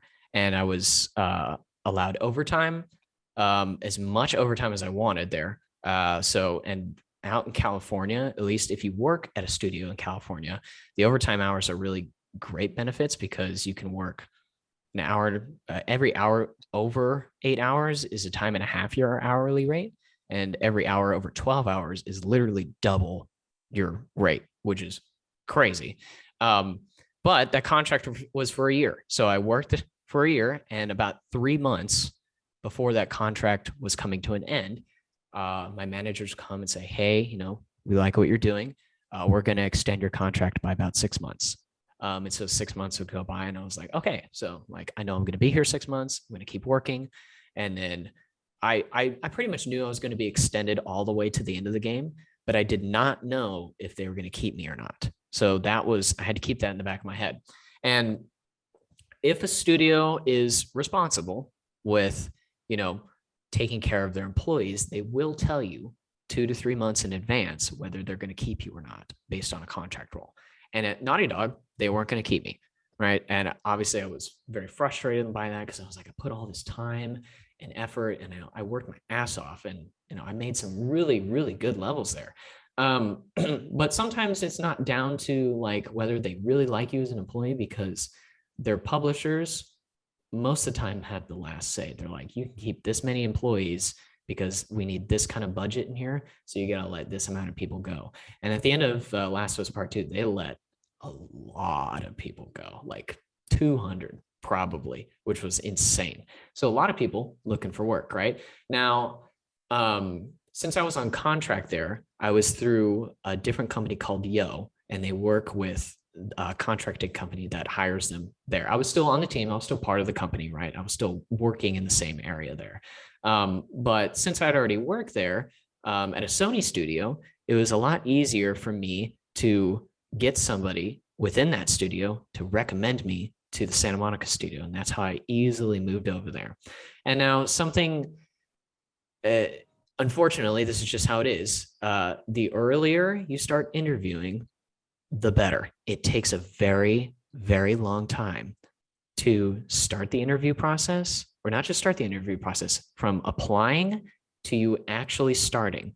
So Rainbow Studios, the one I'm starting with now, I applied to that like 2 months ago or something like that. And I'd interviewed at Treyarch over the past 5-6 months. That interview process took 3 months. It was crazy. And it ended with them saying, you're really good, but you're 6 months shy of how much experience we want for this role. And so there was 3 months, right? And so a lot of the times that section at the end of like Naughty Dog, they let me know about 3 months that my contract was going to end. They weren't going to keep me. And I was like, all right, well, I can be as upset as I want, but let me take this time to make sure that I leave on a really good note. Like, I'm not frustrated. I'm not, treating people bad. Like, I want to make sure that I keep these contacts and these connections as good connections that I can relate back to. Because the industry, like I said, it's a multi-billion-dollar industry, but the industry is very small. People talk with everybody all the time. Like, I worked with people at Naughty Dog who worked at EA, worked at Bethesda. Everybody works everywhere. And so it's very easy for people to be like, to call up a studio up and be like, hey, had you worked with Connor? Like, how is he? And sometimes that will be a make or break almost all the time. So definitely utilize the studio you're at. If they say they're going to let you go or contract, just talk to the people in there, because most of the time somebody's worked at another studio that can get you a contact over there. And one of the scripters I worked with worked at Santa Monica studio previously on God of War 2018. And he was like, oh, well, it sucks that you're leaving, but I know all the level designers over there. Let me just get you in contact with them. And that just fast tracked my application through the regular application process. And it was another contract role.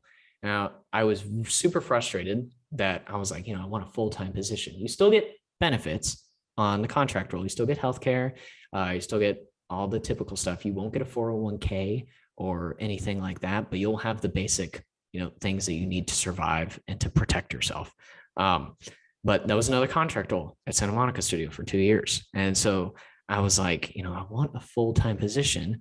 But contract roles are great for you getting experience at studios and moving around, because it lets you get in the studio and then use the people you work with to get your other jobs. And also, you can stay at a studio for a long time. Studios want to be able to keep you if they can, because they want you to be invested in their products for long term. But I will say this, it is much easier to get pay raises from moving to a different studio. Like, you'll get a raise annually, probably, at a studio. I remember the second year I was at Naughty Dog, I got a $10,000 raise at the end of that, which was pretty crazy. So I was up at 86,000 once I moved there. But then when I moved over to Santa Monica Studio, they, instead of doing probably another $5,000 raise at Naughty Dog, they offered me 15,000 more a year than what I was making for the same mid-level position. So it doesn't necessarily mean you'll get higher pay based on where you work. Sometimes it all comes down to, we're still hiring for a mid-level designer, but he has 4 years of experience. So we're going to pay him more than somebody who has 2 years. And so I was kind of, I was making good money, but I was frustrated, I was still working contract roles. But most of the time, that's probably going to be your best bet outside of internships of what you're going to be in first. It's very difficult to land a full-time position at a game studio, because especially if you have no experience, people want to contract you just to make sure that, you work really well with them. They don't want to make a full-time commitment with you if you don't have the experience to back it up. So contracts are very, very popular within the game industry. And as soon as the game comes out, they'll probably let most of the people go. Most of the time, it's not based on your performance. It's based on budget. So just be ready for that. And yeah, it is frustrating, but it's definitely the easiest way to just get the experience. And with Rainbow Studios, this is my first full-time position. Like, I've worked at these Titan industries and I've done the exact same work a full-time person would have done. But now I have enough experience to get that full-time position. So it's just kind of how that stuff works. It's all over the place, and you got to be very comfortable with moving to a different studio if that's inevitable. So just be prepared for that. Okay, thank you. Yep. Yeah, thank you for your transparency on that question. I think we've got 3 more questions. There's 2 in the chat, so I'll read them out loud. The first one's from Will Etter. So he says, do studios look for people with experience with specific software, or do they just want people to be proficient with a software of their choice? Maya versus Blender, for example. So, in my personal experience, Blender is definitely Blender's free. So it's definitely more, it's easier to obtain. I would say Blender is really good for, tutorializing yourself with 3D software. I would say if you only have Blender and not 3ds Max or Maya on your portfolio, that's probably, if you have Maya and 3ds Max on your portfolio, it's gonna put you above anybody else who doesn't have that on there. Because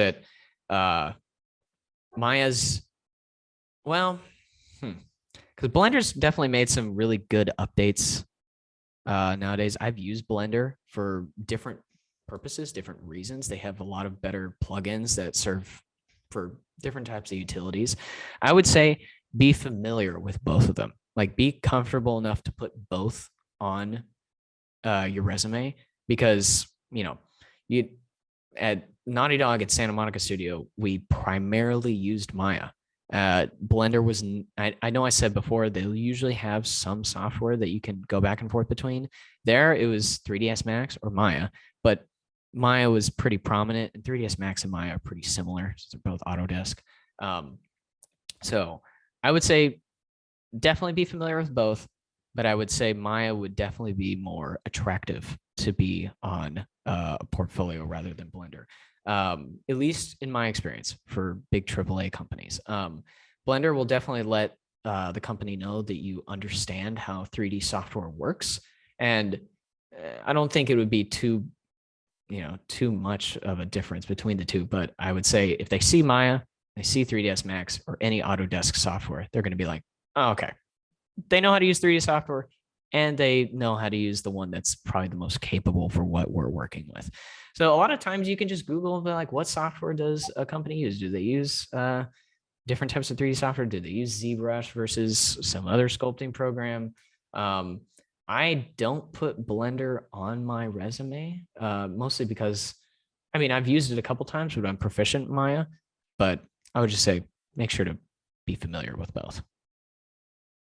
And that goes for engines too, I guess. Unreal is a big one. Since I used Radiant a lot, I put Radiant prominently on my top engines list. And I didn't have Unreal on there for a little bit. And a lot of studios use Unreal. And a lot of times I applied to places, they were like, well, you know how to use the Radiant engine. Are you familiar with Unreal? And I was just honest. And I was like, well, I haven't used Unreal in a little bit, but I probably need to, to do a refresher. Don't ever say that. that definitely will be like, oh, well, he probably just doesn't know Unreal at all. So definitely be familiar enough with the mainstream software like Maya and Unreal. And then if you want to primarily use Blender for your personal projects, that's totally fine. But companies will want to make sure that you understand how the main software works as well. Awesome. Okay. The next one's from, oh, Will's still here. Cool. Glad you're here for that, Will. From Jason. So he says, wanted to ask, what was the most difficult thing you did while making The Last of Us Part 2? Yeah. The horse chase was definitely the most difficult thing. And it's the thing I'm most proud of, even outside of anything I worked on Ragnarok. So the horse chase, for those of you who haven't played it, is about a 2-minute sequence. And it took about 7 months to make that sequence there. The reason it took so long is because that set piece, I worked primarily with a script designer.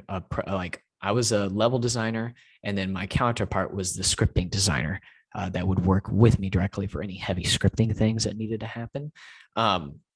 So me and him started working on the horse chase. For me, it was there was a horse chase in The Last of Us Part 1 where Ellie is like escaping in the wintertime from like the cannibal people or something like that. And my lead came up to me and he was like, we want to mirror this horse chase. We want to have another version of this, but for Abby when she's escaping the village. So he told me in his own words, and he made the original horse chase. He was like, I'm the one who made this one. Just do this, but do it better. And I was like, oh shit, dude. Like, what are you talking about? Like the lead told me, it's like, just make something better than what I made. I was like, all right, well, we'll see what I can do. So we started off using an already implemented horse mechanic, because in Last of Us Part 2, there's a lot of open world spaces where you can use the horse to freely roam around in. So we had the horse mechanic that worked like that. You could run around anywhere. So we actually used a version of that horse vehicle for our horse chase. But the horse chase was kind of on rails a little bit. It gave you kind of a window of space to move around in. We kind of had these barriers that you couldn't go past. And it was kind of like you couldn't turn around, you couldn't go backwards, but you could kind of guide the horse a little bit. You could make decisions on which direction you wanted to go through the burning village and stuff. Like there'd be a split path and you could be like, oh, I want to go to the left. And if you went on the left, the horse would guide itself through that path. And then you could like continue shooting like whatever enemies were going on there. And we were working on that for, I don't know, about a month or two. I had gotten the level iteration to kind of where we were happy with pacing, where we wanted each sequence to happen. So we wanted it to be the most action-packed, like Hollywood movie, like sequence of the entire game. Like that's kind of what they put me in charge of. And I was like, I can't believe they let me, a new person, work on one of the biggest set pieces of the game. Like I was very intimidated. So I was like, I have to do this right. I have to make sure this is really good. And through our production on that, I think after a month and a half of working on it, we got in the level, like I said, where we wanted it to be. And then the horse mechanic in the open world space would change because they were making changes to the open world section on how the horse behaved.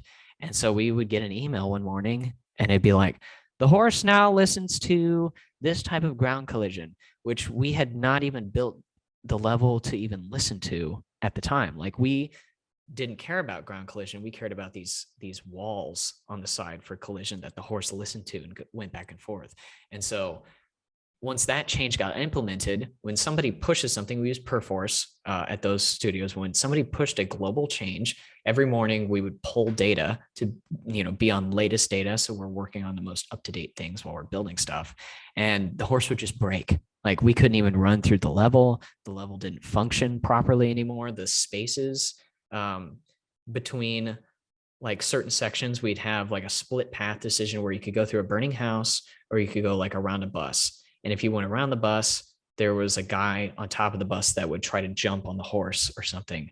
And then there would be somebody that ran out from the bushes that like tried to trip you, and a certain sequence would happen over there. And if you went over on the burning house side, like the house would collapse a little bit and some like debris would fall on you and you'd have to like maneuver out. And those were so specific, like we timed those up specifically to happen so that, every player would have that perfect experience every time they went through that. And so when the horse mechanic would change, all of that got thrown off, like everything broke. And we're like, what are we supposed to do if this keeps changing? So me and my scripter had to create our own horse vehicle pretty much for that. And as a level designer, it was completely uncharted territory for me. I was like, well, I don't even know how to even go about this. So luckily, we work with other people who they specialize in stuff like that. My scripter specialized in tech design. So he was very comfortable with creating a one-off version of that, but I was definitely there to help him make sure that it felt right and it felt good going through that. So for me, I had to change how the level looked. I had to change how the level was spaced. And eventually we made it, since we had our own one-off version, we could actually manipulate multiple different types of things about that vehicle without changing the open world horse mechanic. So it actually it gave us a little bit more freedom to do some more exciting things with that vehicle since it was our own thing. Now we had to convince the leads and the president to give us 3 more months of production time to make that, because we were like, if the horse mechanic in the open world section keeps changing, we're never going to get this done in time for ship. Because with the 7 months, that 7th month was like 2 months before we finalized the game. So we did not have another 7 months to keep making changes. So we had to convince them, the leads, go up, pitch why we needed to take 2 months to create this alternate horse mechanic. And then once we had that, we were confident the horse wasn't going to change, and we had more freedom to make these like really cool set pieces. That's all we did pretty much for like 4 months. We're like, how do we make this more exciting? Can we change the speed of the horse? Do we want to let them slow the horse down? And if this horse slows down, like how does that affect the animations of the guys jumping off the bus and like getting on? Because we needed to make sure that every time you went through, no matter what speed, no matter what position, or no matter what choice you made, every time you made it, it felt like that was the sequence you were supposed to go through, but also gave the player the feeling that they were making the choices through that. So kind of like they were playing a little bit of a movie. And that was the most difficult thing to do because we had 7 different action sequences throughout that entire thing. And we would have this really like claustrophobic neighborhood area that we would go through that had a bunch of split decisions. And then it would open up into a large field. And then we're like, oh, well, this doesn't work well with the speed that we're allowed to take the horse down. And we had to get like increase how much you could turn. And then there were like 3 or 4 different other like enemy horses that would come in from the sides, and they all had to match the speed that which you were going at, but also be in the same places for you to be able to like have combat with them. And then you would go into the burning village area, which would be another, it would condense back down like the neighborhood, and it would go back to different sequences like that. And so that was all over the place. Each different sequence had their own challenges. And especially when the horse mechanic would change, that would just, it was constantly throwing wrenches in anything that we were trying to do. But ultimately, you know, after we got our own one-off version of that, and we kind of like buckled down for like 4 months, we finally got a version that we were happy with. And it felt like every decision you made, every different combination of paths that you could choose felt like a cinematic, perfect path through that. And that was like, that's when I was working 100 hours a week, because I was like, I could work 40 hours a week and just do the bare minimum and have this be like you just ride through this village, or we could work our ass off and make sure that this is like the perfect way to end Abby's section here. So that was the most difficult thing I've ever had to work on. But I look back on that and I'm like that's definitely my trophy for the thing I'm most proud of. So Very cool. We're gonna have to play that in my class coming up soon. yeah. All right. I think we've got one more question from Mateo. Mateo, you still here? Yeah, I'm still here. My question is kind of a follow-up, I guess, because you just said you really enjoyed working on this, and my question was going to be, is there a project you enjoyed working on the most and why? But I guess you kind of answered it. Yeah. Yeah, I would definitely say, well, I would say the one I'm most proud of is different than the one I enjoyed working on the most. So it comes pretty close. So Ragnarok, I worked on, without spoiling anything, a lot of spaces within Svartalfheim, and there's an area called the Forge, which is definitely some more open areas to explore around. It's more of that wide linear design I talked about earlier, where there's still kind of one path to go, but there's many options to go off and explore and try some different things. There's like a triple chest over there that has some runes. There's some extra combat if you go around a different path. Ragnarok, one of our biggest things that we changed about the level design was how you get around. The traversal was very different. So in 2018, it was very grounded. A lot of things you could do was just kind of mantle up some ledges, drop down ledges. And in this one, we definitely opened it up to like you could grapple up to certain ledges. You can hang off of different sides of things and go around. And it kind of opened up a lot of new opportunities for us to create more interesting types of level design and flow with those characters.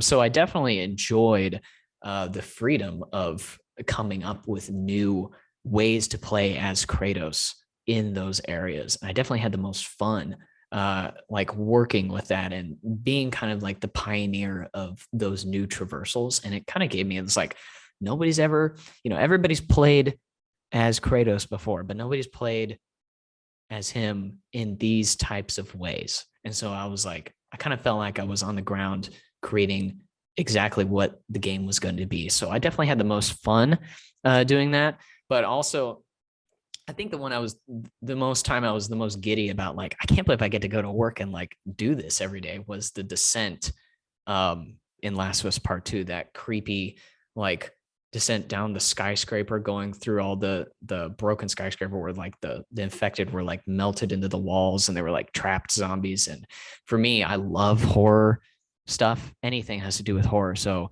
as soon as they were like, yeah, you're gonna be working on the skyscraper descent and just create something that's claustrophobic and terrifying, and I was like, that's awesome. Like, I can't believe I get to go to work and say, what's going to be more scary? Have a bloater burst out of the wall, or is there going to be some trap like infected in the walls? Like, maybe I should do some like I-beam where people have to balance and then something jumps out at them. Like, do they fall down onto like a mattress or something that saves them?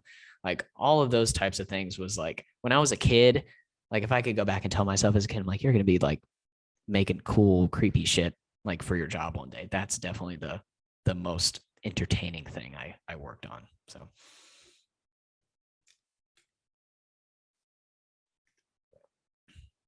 Awesome. Connor, thank you. Let's see. Yeah, thanks, Mateo, for the question. Any final questions before we dispatch? Okay, man, 2 hours flies by. Yeah. I was just going to add something real quick. I know, maybe some of you haven't asked any questions yet. I was going to ask Matthew, if it's all right if I drop my LinkedIn here, and just don't be afraid to reach out to me. Some of you already have. So sorry, I haven't been able to get back to you yet, but any questions that you think about afterwards, just send them over to me. I'll be on there at times, and I'll reach out if you want me to look at your portfolio, give you any feedback on, any stuff like that. Just don't be afraid to reach out and ask me any questions you can think of. So. Awesome. Yeah. Thank you for being so accepting for students reaching out. Yeah. Cool. So if you didn't see it, Connor just put his LinkedIn in the chat. I'll also put it in our Discord. We have a Discord for these meetings too, Connor. Okay. And then do you have a link to your portfolio by chance? Yeah. Let's see here. It should be right here. Cool. Like I said, I just use Wix, nothing special. Didn't even make a domain, so it's fine. Yeah. But, Looks great. yeah. Create your portfolio for free, right? You don't need a domain. Like if you do it without the domain, you can just use Wix for free. Yeah, use Wix for free. You can pay I don't know, what is $3-5 a month or something for a domain, but like I said, it doesn't really matter. So cool. Awesome, Connor. You had so many golden nuggets of info for workers. So thank you for your time. Yeah, I'll post the links that you sent also in our Discord, everybody. And then we'll have this on YouTube too. So if you want to revisit everything, you can rewatch the video. All right. Cool. Sounds Connor, good. Yeah, thanks so much, man. I really appreciate it. Yeah, of course. Yeah. Thanks for having me. I'm hoping we can do more things like this in the future. So Thank you. Cool. Thanks, everyone. thanks, guys. Thank you. Nice to meet you guys.